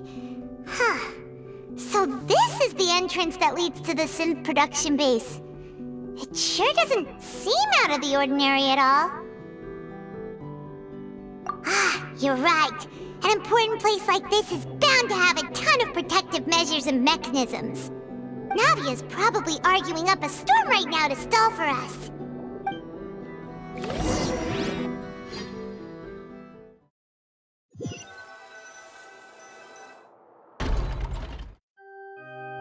It would appear that I must repeat my question again, Mr. Tartaglia. Do you accept the charge that you are the true culprit behind the serial disappearances case? To be perfectly honest, I don't understand your country's complicated court system, or the reason why I'm being charged with something I've never even heard of. However, I did hear that people who have been charged can choose to participate in a duel to clear their name. Is that right? In which case, as long as I accept the charge, I can have an all-out fight with that champion duelist Clorinde, right? I've got to admit, that's one of the most enticing offers I've ever received. When I privately sparred with her last time, she was obviously holding back. Real disappointing. Hey! Don't you understand? You're currently the prime suspect for a major case. This isn't the place for you to be looking for fights. Oh? Sounds like the Hydro Archon wants to lecture me on the ways of the Opera House. Then why don't you duel me too? I'm the kind of student that learns best in the heat of battle. No. That's not what I meant. Alas, it would appear that communication with the defendant is going poorly, and we have made very little progress. In that case, let me explain everything from the very beginning again. The goal of this trial is to determine the culprit behind the serial disappearances case. That case had nothing to do with him! You've got the wrong man! Huh? What's going on? Why is she interjecting again? I told you it couldn't be one of the Fatui Harbingers. Miss Navia, this is the second time you've interrupted the court proceedings. I only tolerated your behavior last time because you were able to provide the court with a key eyewitness. But that was an exception rather than standard court protocol. I can very well charge you with contempt of court for your interjections. Oh, please. Did you ever think I had any respect for this place's pointless theatrics? We can put that discussion aside for now. I'm not here to argue with you. I'm here to charge the true culprit behind the serial disappearances case. And if my charges prove true, then Tartaglia here will be proven innocent by default, correct? Oh, a young lady has charged in and offered to clear my name. How fascinating. Well, I'd gotten half bored to death by all these rules and procedures anyway, so I'll take you up on that offer. So, Your Honor, is there nothing else for me to do now? You may take a seat for now in the audience, but that doesn't mean the suspicions against you have been lifted. Now then, Miss Navia, who is the person you would like to charge instead? That person is...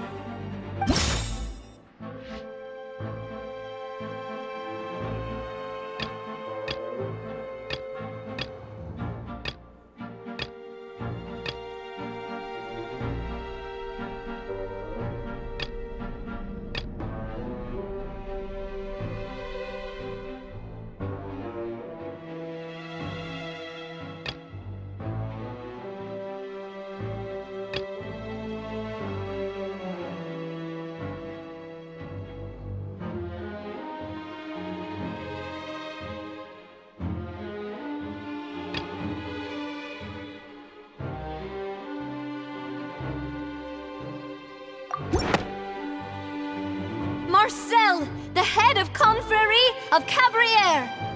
Huh? What confrérie? Never heard of them in my life.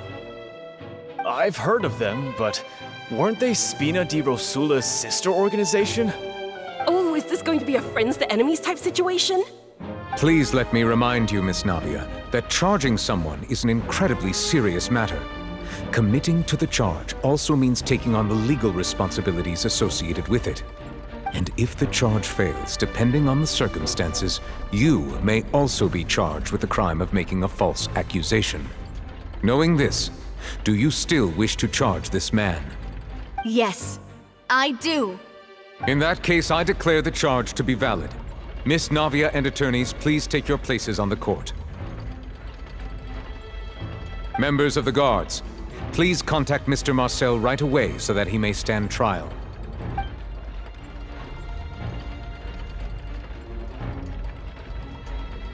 Mr. Marcel, you will not require an attorney. Is that correct? Apologies. It all just happened so quickly. I still haven't figured out what's going on. I think an attorney won't be necessary. This is probably just a misunderstanding between me and Navia. Very well. In that case, since both sides have now arrived, Miss Navia, please present your charges. I would like to take everyone back to 3 years ago, to the case of Callus the Unfaithful. Only through elucidating what really happened in that case can we connect all the dots for the serial disappearances case. Navia, do you really think that I was the one who killed your father? Come on, why would I do that? Callus was my benefactor, and remember, both you and I only ran to the scene when we heard the sound of a gun. If that's enough to make me a suspect, wouldn't that make everyone at that banquet a suspect as well? I think there's no point in getting into the specifics right now. The audience doesn't even have the big picture yet. Even I'm struggling to remember some details of that case. Exactly correct, Your Honor. I must refresh everyone's memory about that case before I can explain my charge and reasoning. I see. In which case, I will recount the findings about that case as originally recorded by Maison Gardiennage.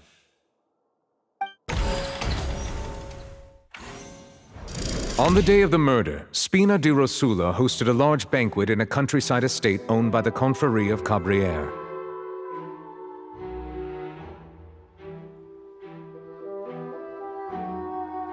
During the banquet, all attending guests heard 2 gunshots from the courtyard.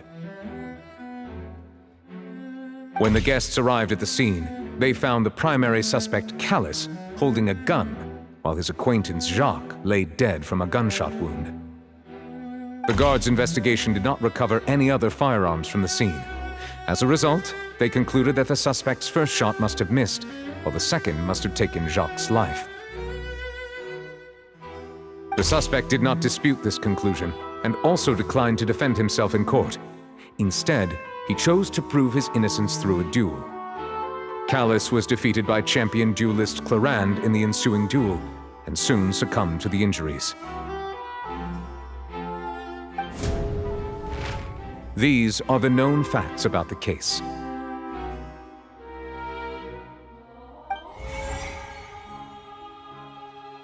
The one with the motive to kill was Jacques, not my father. And even so, Jacques still had no reason to pull the trigger. In truth, the third person shot Jacques first, and was shot in turn by my father when my father seized the gun from him.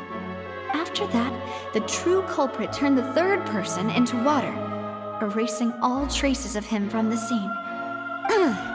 Thank you for the summary, Your Honor.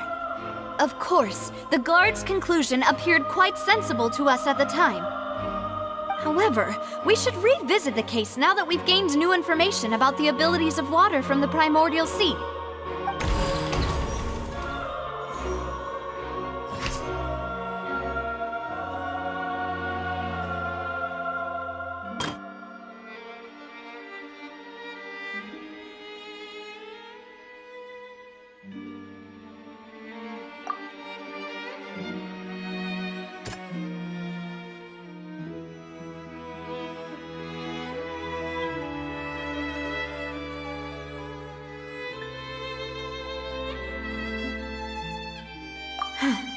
Something's not right. Something...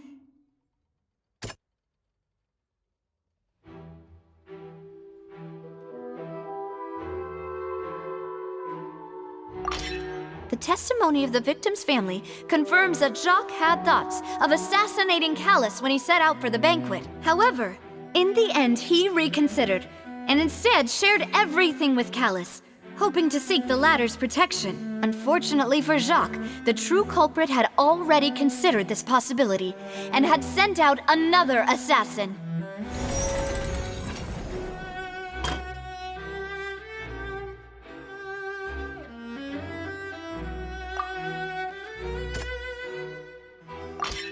This assassin first shot Jacques, then turned to shoot Callus, only for Callus to wrestle the gun from him and kill him instead.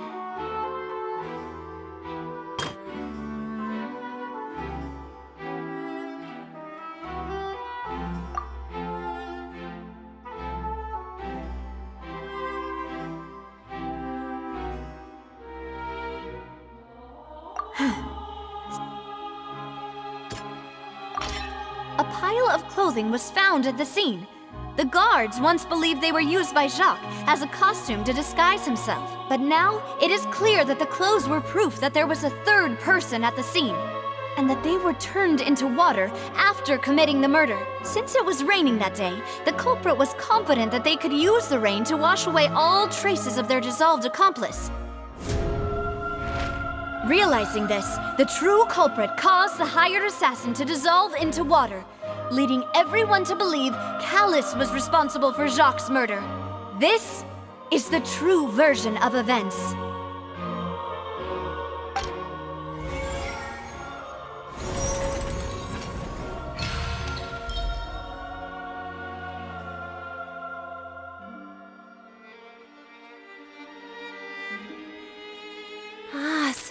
that's what happened. Wait, you're telling me something as dangerous as water from the primordial sea has been used for all these years? What a great theory. It also explains Callus's and Jacques' respective motives. I guess they didn't shoot each other after all. Mr. Marcel, you are the one being charged with the crime. You should provide a rebuttal if you wish to prove your innocence. But I think I agree with everything Navia just said. In fact, there was nothing in her speech that directly implicated me. Then, may I ask some questions? In my opinion, we primarily need to determine two things. One, do you have the evidence to back up your claims? I'm afraid not. At least not at this very moment. Boo! If you don't have any evidence, you should just go home! I may not have the evidence with me, but I know where I could go to collect it. If we look up the deserted clothes against a record of people who went missing around the same time, we should be able to find a match. Considering the serial disappearances case, the guards probably kept careful records of all missing persons from around that time, regardless of age or gender. That makes sense to me. Monsieur Neuvillette, I would consider this to be a reasonable investigative direction. Why do I feel like Farina's acting a little differently today? Maybe she's scared of embarrassing herself again? Alternatively, she's become more diligent after charging an innocent citizen in the last trial. My second question has to do with the ensuing duel. If the truth is indeed as you described, then why didn't Mr. Callus explain himself in court? If he had testified that a person had been dissolved, he could have at least mounted a defense. I've thought about this too, and the answer is actually pretty simple. He felt there were things that were more important to him. The dissolving power of water from the primordial sea is an important secret for the true culprit of the serial disappearances case. My father could have exposed it for all to see, but he chose to take it to the grave. At that time, Spina di Rosula was in dire straits, and his reputation had already been shattered. He had no guarantee that going forward with the truth would allow the culprit to be brought to justice. What was certain, however, was that it would paint a gigantic target on my back. Boss once told me that Demoiselle had already been selected as the next target of the serial disappearances case. What? If the secret had gotten out, the culprit would have fought an all-out war with Espina right there and then. I wouldn't have been the only one in danger. All of us would have stood to lose our lives. Of course, the guards might eventually figure out the truth of the matter and determine that we were in the right. But what good would that do? How can a hollow verdict protect anyone? Had this opera house ever given my father any kind of confidence in its brand of justice, Spina di Rosula would have had no reason to exist. But by staying silent, we retained the ability to deter our opponents and continue the stalemate. I was able to become Spina di Rosula's president, which made me harder to target, as well as giving me more time to grow and learn. And once I have figured out the truth and stepped up to the challenge, I will do what this opera house cannot, and restore my father's truth and honor back to him. So, you mean to say, your father intended to die in the duelist's ring? That's right. Do you have any proof? Of course. All you need is to ask his opponent, Clorinde. I don't need your apology, your guilt, or your support from the shadows. You don't have to do anything for my sake. But since he entrusted his will to you, Clorinde, you should tell us the truth about his sacrifice. So, during the duel, did you believe that Callus was intending to die? Yes, I did. As a champion duelist, I've fought many battles and taken a countless number of dishonored lives. In my line of work, I've seen all kinds of people give their all for the faintest hope to continue living. Some were determined, others passionate, and some even manic and twisted. Just one look and I can tell if a duelist is hoping to live, or if they're looking to die. I hereby swear on my name and honor as a champion duelist that Mr. Callus never intended to leave the ring alive. Since that's your testimony, I have no more questions. It appears there really are good grounds to reopen this case. I concur. However, Miss Navia, you still have not explained the link between your father's case and the serial disappearances case. Right? What she said was fascinating, but kind of beside the point. Wait, weren't they just talking about the serial disappearances case? Of course, Your Honor. The two cases are connected via a matter of timing. In my father's case, the culprit intended to kill both Jacques and Callus. As a result, they planned to act after hearing 2 gunshots. And at the end of Linny's trial, the culprit also only dissolved the victim in front of everyone because they realized they were at risk of being identified. The culprit could only time their actions so precisely if they were already at the scene. Coincidentally, Marcel attended both the banquet and the trial. So that's why you suspected me. Even after hearing your reasoning, I still can't help but find it a little preposterous. I'm used to it, though. You've always been an impulsive and sentimental child, Navia. It's one of your most endearing traits. No need to appeal to pathos. I won't try to refute your points one by one, but even if everything you just said was true, can you prove that I was the only person present at both events? On top of that, does a person have to be physically present to control the timing? Can't someone remotely monitor the place? Don't know what she can say to that. I know that even with that, you might still think you can reduce the list of suspects with some further investigations until I'm the only one left on the list. Alas, who won't feel at least a little hurt by an accusation of murder from a girl you see as your own daughter? But if I were to dismiss this completely, you'd also think I'm not being considerate of your feelings. Ah well, let Uncle Marcel teach you another lesson. Do you know what the biggest flaw in your reasoning is? I suppose you're gonna tell me anyways. It's timing again.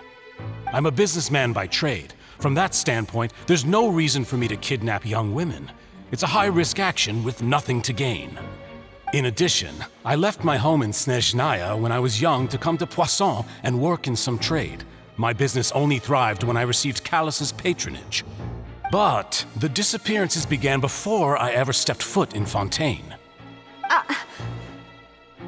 I do apologize, Demoiselle. This was my mistake. No, it's not your fault. I'm sure he had come prepared. Is there anything else you'd like to say? Would you like to check the date of my first business license against the first known case of the serial disappearances?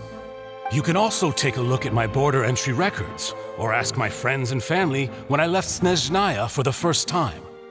Could those records and testimonies do something to appease the unspeakable anguish in your heart? Seems like she got the wrong guy. At this rate, Navia will be convicted for falsely accusing him. I think you've done a superb job of dissecting your father's feelings as he neared the end of his life. But aren't you going against all of his wishes and expectations right now? He wished for you to become more rational, collected, and conscientious, instead of dwelling only on your own feelings. Once you've learned to be more considerate of others' feelings, and to stop rushing headlong into things, you'd have met most of his expectations. This isn't just about me, and it never has been. The biggest difference between me and the rest of the victims is that I still have the ability to search for the truth, while that same agency has long been taken from them. The people whose families were destroyed by synth abuse, the people who lost their loved ones to the serial disappearances, and the people who suffered tragic ends due to their sense of justice. Many people's images are flashing before my eyes. I'm sure some are coming to those of you in the audience as well. And whose image do you see, Marcel? Is it a man named Vacher? Oh, so you do know that name. I'm merely surprised you'd suddenly say the name of someone I've never even heard of. I was waiting for you to say that.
Busted. Dissipate. Useless.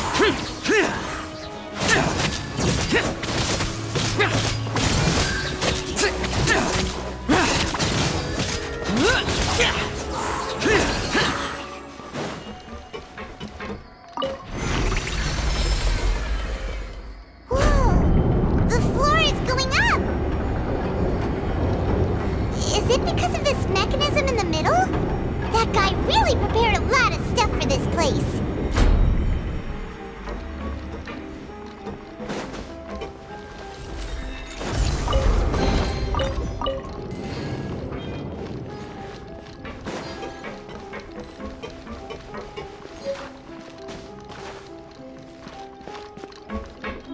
Paimon thinks we need to go up, but Paimon doesn't see a way. Let's take a look around. Maybe we'll find a hidden mechanism that'll show us the way up.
The water level is rising! Now we can swim to the top! but this is still a ways away from where we need to go.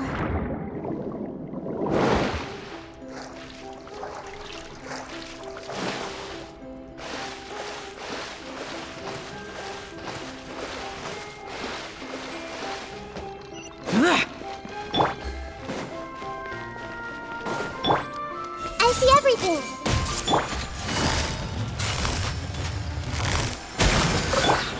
Stand with me! Here comes the catch.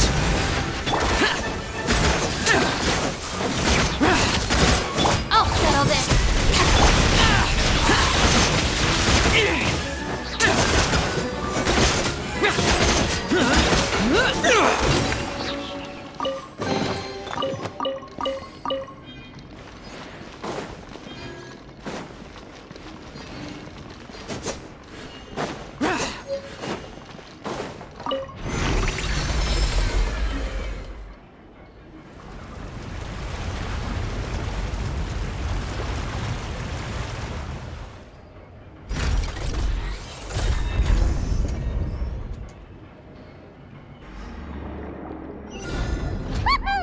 Now the path is clear! Let's go!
Gotcha. Hey! Make yourselves a move! Foreign! Evil conquering! Here! Here! Worthless! Worthless! Worthless! Here! This may hurt a little. Busted. Our bond is strong.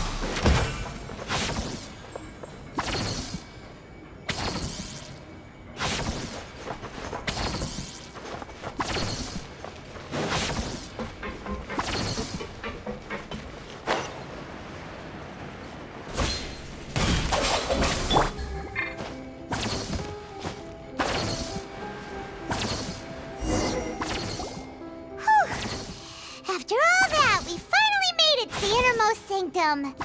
Though, as expected, the mastermind isn't here. That's right. Then let's hurry up and find some evidence so we can get back to the Opera House and help Navia.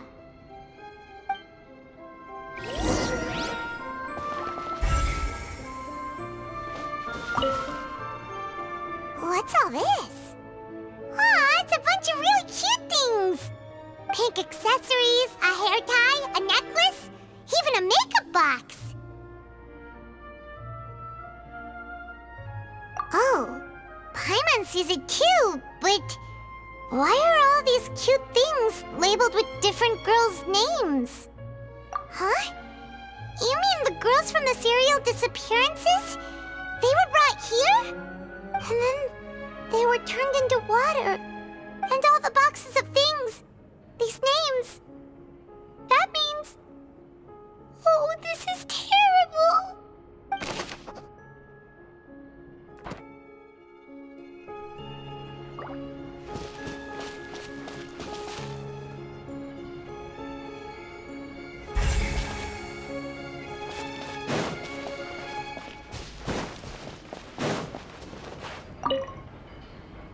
Oh, look! There's an important-looking basin over here. And it's That means this is where they make all the synth! And that special water is the main ingredient! If you dilute it with normal water, you'll get synth, but the pure stuff can dissolve a human! Paimon will take notes on this incriminating evidence.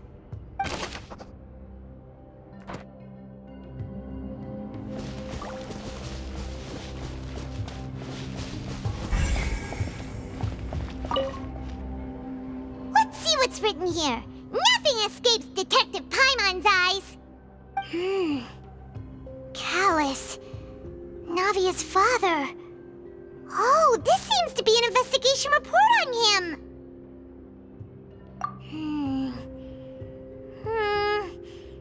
Yep, it's about finding someone to assassinate Jacques and Callus because of a lack of confidence that Jacques himself would go through with it. This should prove the existence of the third person, right? We still have not determined the exact content of the key information Callus has passed on to certain members of his organization. The old dog's a real menace to deal with. Even if he abides by the promise he's made to us, he will still have the upper hand. He can act whenever he wants to make our lives miserable. The only option left is to remove him from the picture entirely. I concur. Let's send someone to kill him. He won't declare war as long as we don't touch Navia. Oh, seems like we've got a bunch of correspondence between the higher-ups. They're all just so evil.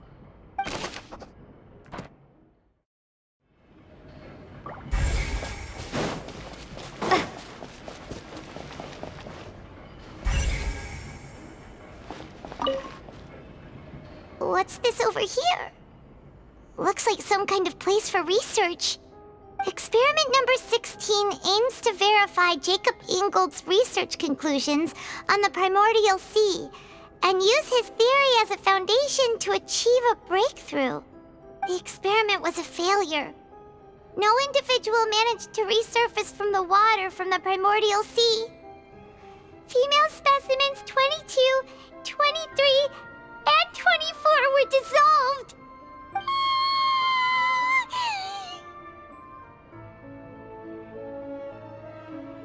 Sorry, Traveler. Paimon will try her best. It's just that Paimon's never read something so scary before. How can someone write something that terrible in such a matter-of-fact tone? You read the rest. Paimon's too scared to keep going.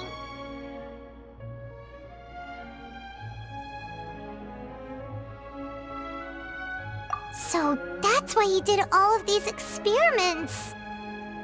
Wait, did he really think he'd be able to find a way just by dissolving people over and over? That's just insane! Huh? Isn't that the name you heard by the fountain? Paimon thought he was an eyewitness in the serial disappearances case. Ah, you mean Vacher is the one who did all of these... experiments? So that's it! Vacher was no victim, but personally took his lover and... No, that's not it either! If that's the case, why would he want people to resurface from the water? In any case, Paimon will write it all down.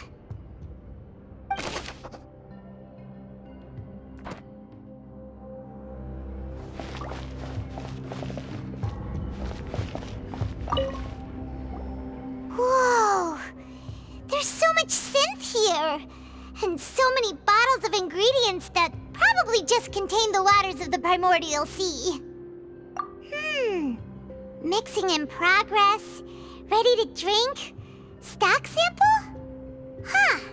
They've also got all the synth pretty clearly labeled. Whoa! There's even fruit-flavored synth? Yep, it's super obvious.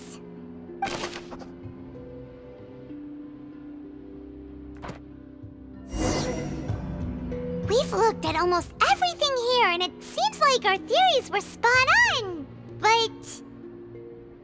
yeah, we haven't found anything that reveals his true identity. No wonder even Neuvillette wasn't able to find anything. Whoever it is probably destroyed everything to do with that name a long time ago. That way, even if we bring all this back to the opera, we won't be able to identify the true culprit. Sure thing. Paimon won't admit defeat to this guy either.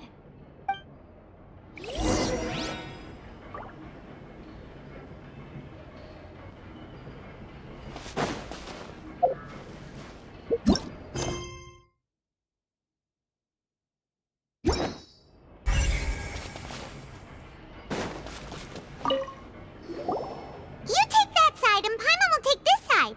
Check everything carefully. We'll find something for sure.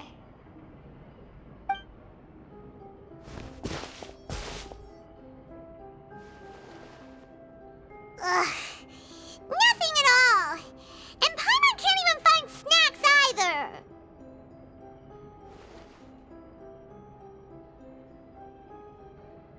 Whoa, really? Let Paimon see. Vinier.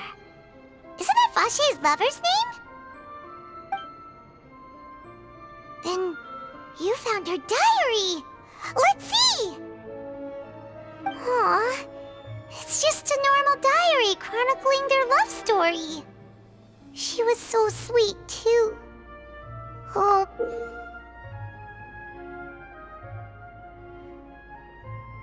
So many! A whole page's worth! But they're all crossed out. Was she unhappy with all of them? The final name she decided on was... Marcel. Wait, but Marcel's pretty old. Has this case been going on for so long that he's Vache and Vinier's grown son?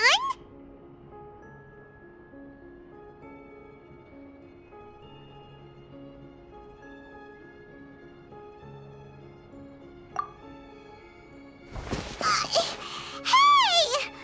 Paimon still hasn't figured it out yet.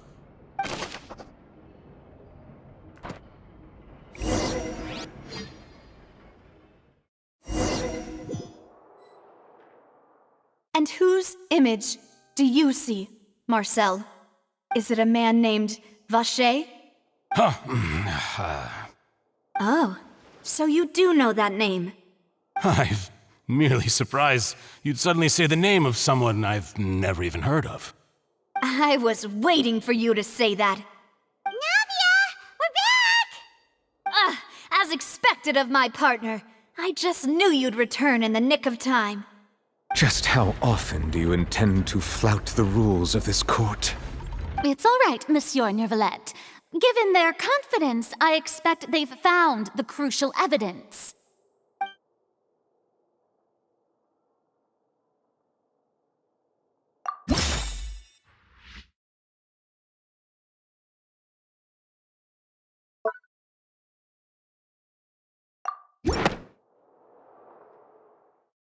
But the truth of it, Marcel, is that you've always been Vache.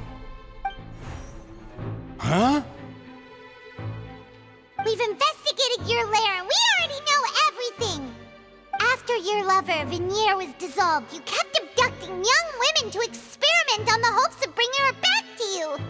You even created Marcel as a new identity and destroyed all records of your past as Vache! So that's it. Even the villains in opera performances rarely go that far. And with that, Marcel's motive has now been established.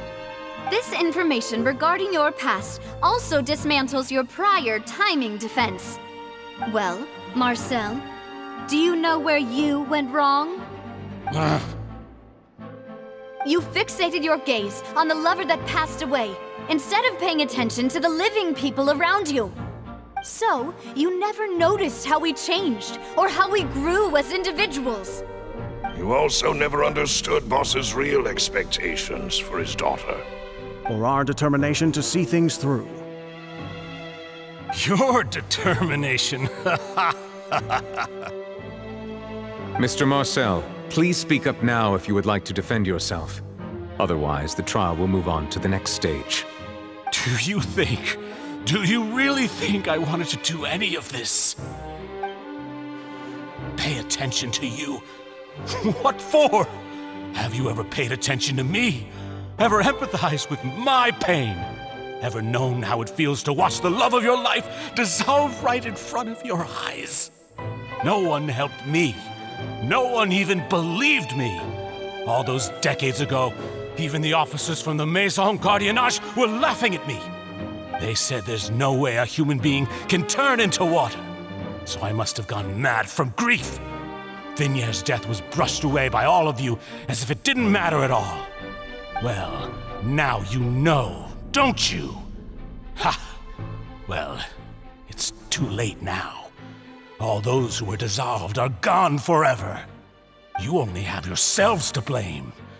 You set up this ornate opera house in pursuit of your so-called justice, your beloved drama, while turning a blind eye to the suffering of the people. Vignier is dead. We promised each other that we would always be together. Wherever she goes, I will follow. But I'm not from this blasted place, so I can't be dissolved, no matter what I do. Hey, is that water from the primordial sea that he's drinking?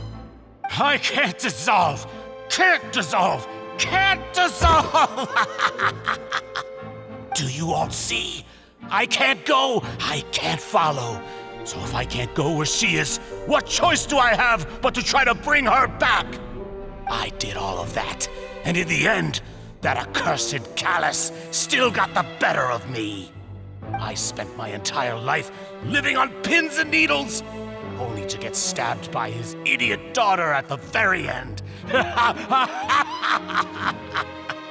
The suspect is exhibiting signs of mental distress. Guards, please restrain him. Don't touch me! Don't anybody come near me! I still need to save Vignier. A promise. We made a promise. Vignier. Vignier! Please, Vignier, don't think badly of me. All I want to do is fulfill our promise. At this point, the verdict of this trial is clear. With Mr. Marcel's conviction, the charges against Mr. Tartaglia no longer have any basis. Fine by me.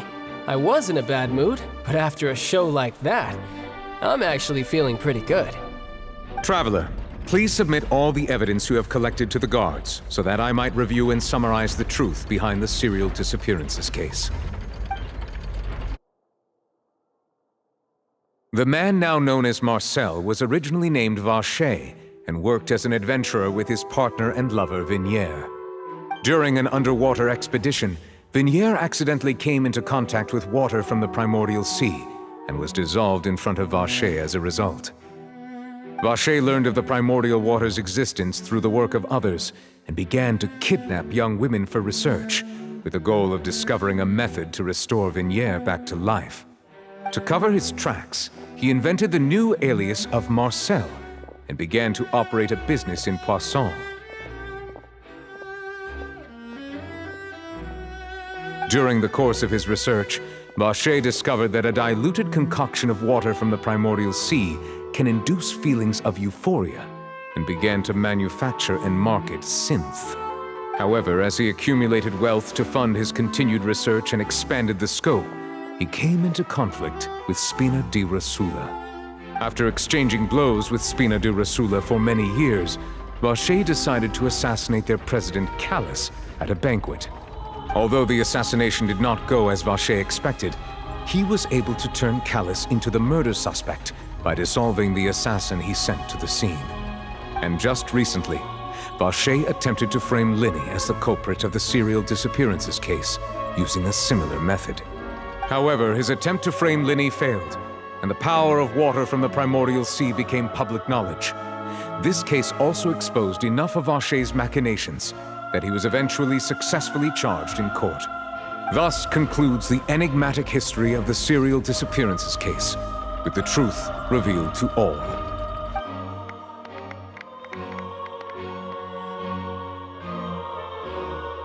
The Oratrice will now deliver the final verdict regarding the charges against Mr. Vacher.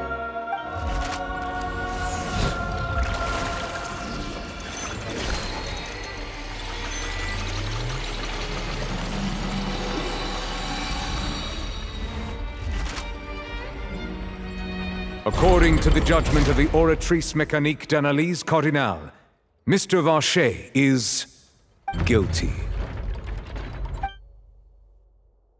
Guards!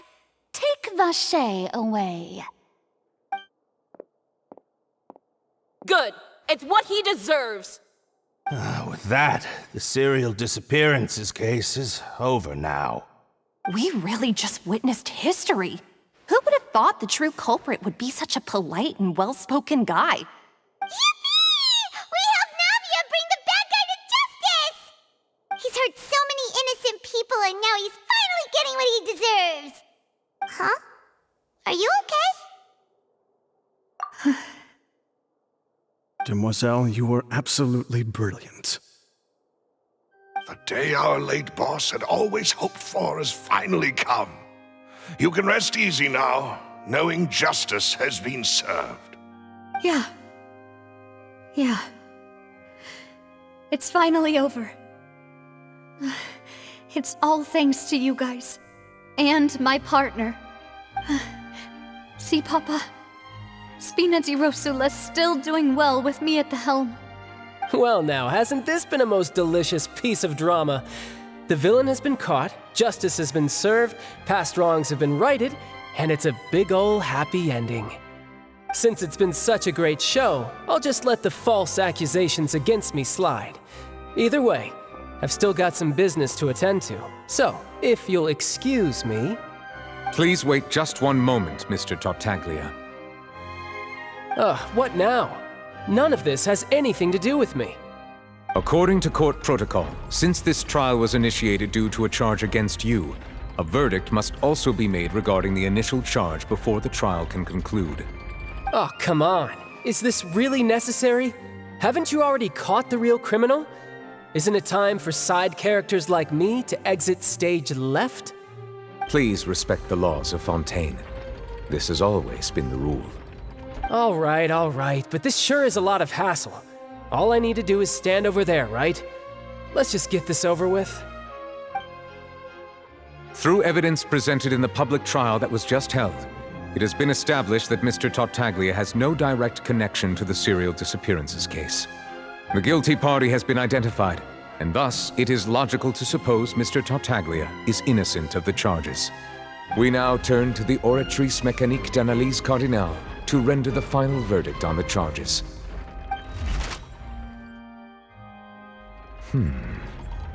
According to the judgment of the Oratrice Mécanique d'Analyse Cardinale, Mr. Tartaglia is guilty. What? Hey! That's not funny! Didn't you just say I'm supposed to be innocent? What's with this verdict? Is your justice machine malfunctioning? Huh? This has never happened before. The Oratrice actually returned a different verdict from the Chief Justice. I mean, have you ever heard of an innocent Fatui Harbinger? Do you think the Oratrice might have just convicted him on general principle? But weren't the charges about the serial disappearances case?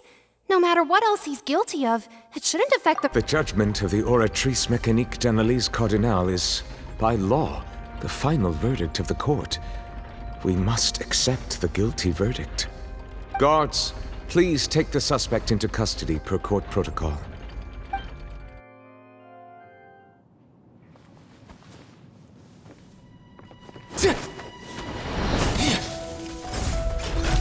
So this is how justice is done in Fontaine.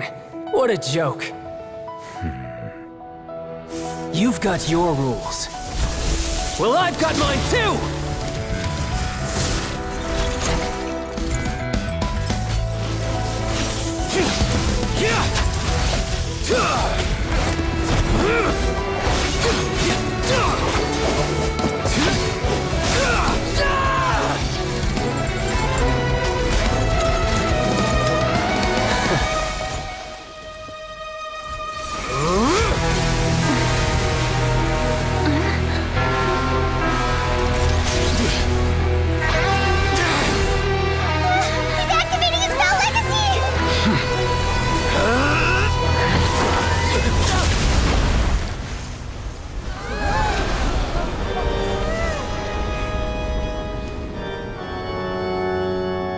I am sorry. If you have been wronged, we will find the truth. But the rules of the court must be upheld.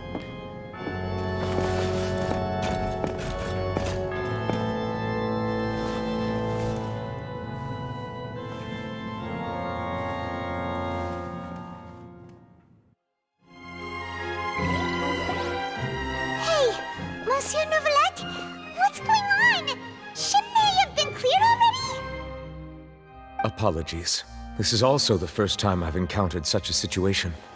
However, according to the rules established at the conception of Fontaine's court system, the Oratrice's judgment is the final verdict of the court. All I do is follow court procedure. As for why the Oratrice arrived at the conclusion it did, you should probably ask someone more knowledgeable than me. Why are you looking at me? I had nothing to do with it! I don't know what happened there either! Hey, stop staring at me! What does Lady Farina mean by that?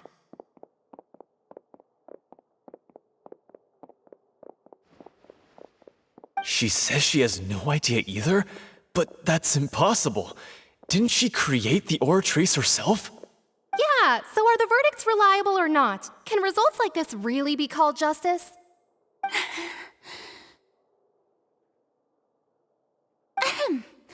My dearest citizens, did you really think we'd allow an incorrect verdict to be handed out in this court? Did you really believe that the judgment could be mistaken or be the result of some sort of random mishap? Don't tell me you thought even I had been blindsided by the Oratrice's result. But the way she looked just now, it was pretty obvious she had no idea what was going on. However, given the state of things, I shall give you an explanation. Everything that just took place, including my supposed shock and bafflement, was a part of an elaborate performance, with every action meant to stir up drama and excitement. And, of course, for every performance there is a script. Everything has unfolded exactly as I expected from the very beginning. As the embodiment of the very concept of justice, the Oratrice shall never render an arbitrary judgment! If you thought Child had nothing to do with the serial disappearances case, it is only because you've been blinded by the superficial appearance of innocence. Everything he's done, not to mention the danger he poses, are beyond ordinary comprehension and completely unforgivable! All shall be revealed in time. You will come to understand my noble intentions, as well as the absolute correctness of the Oratrice's verdict.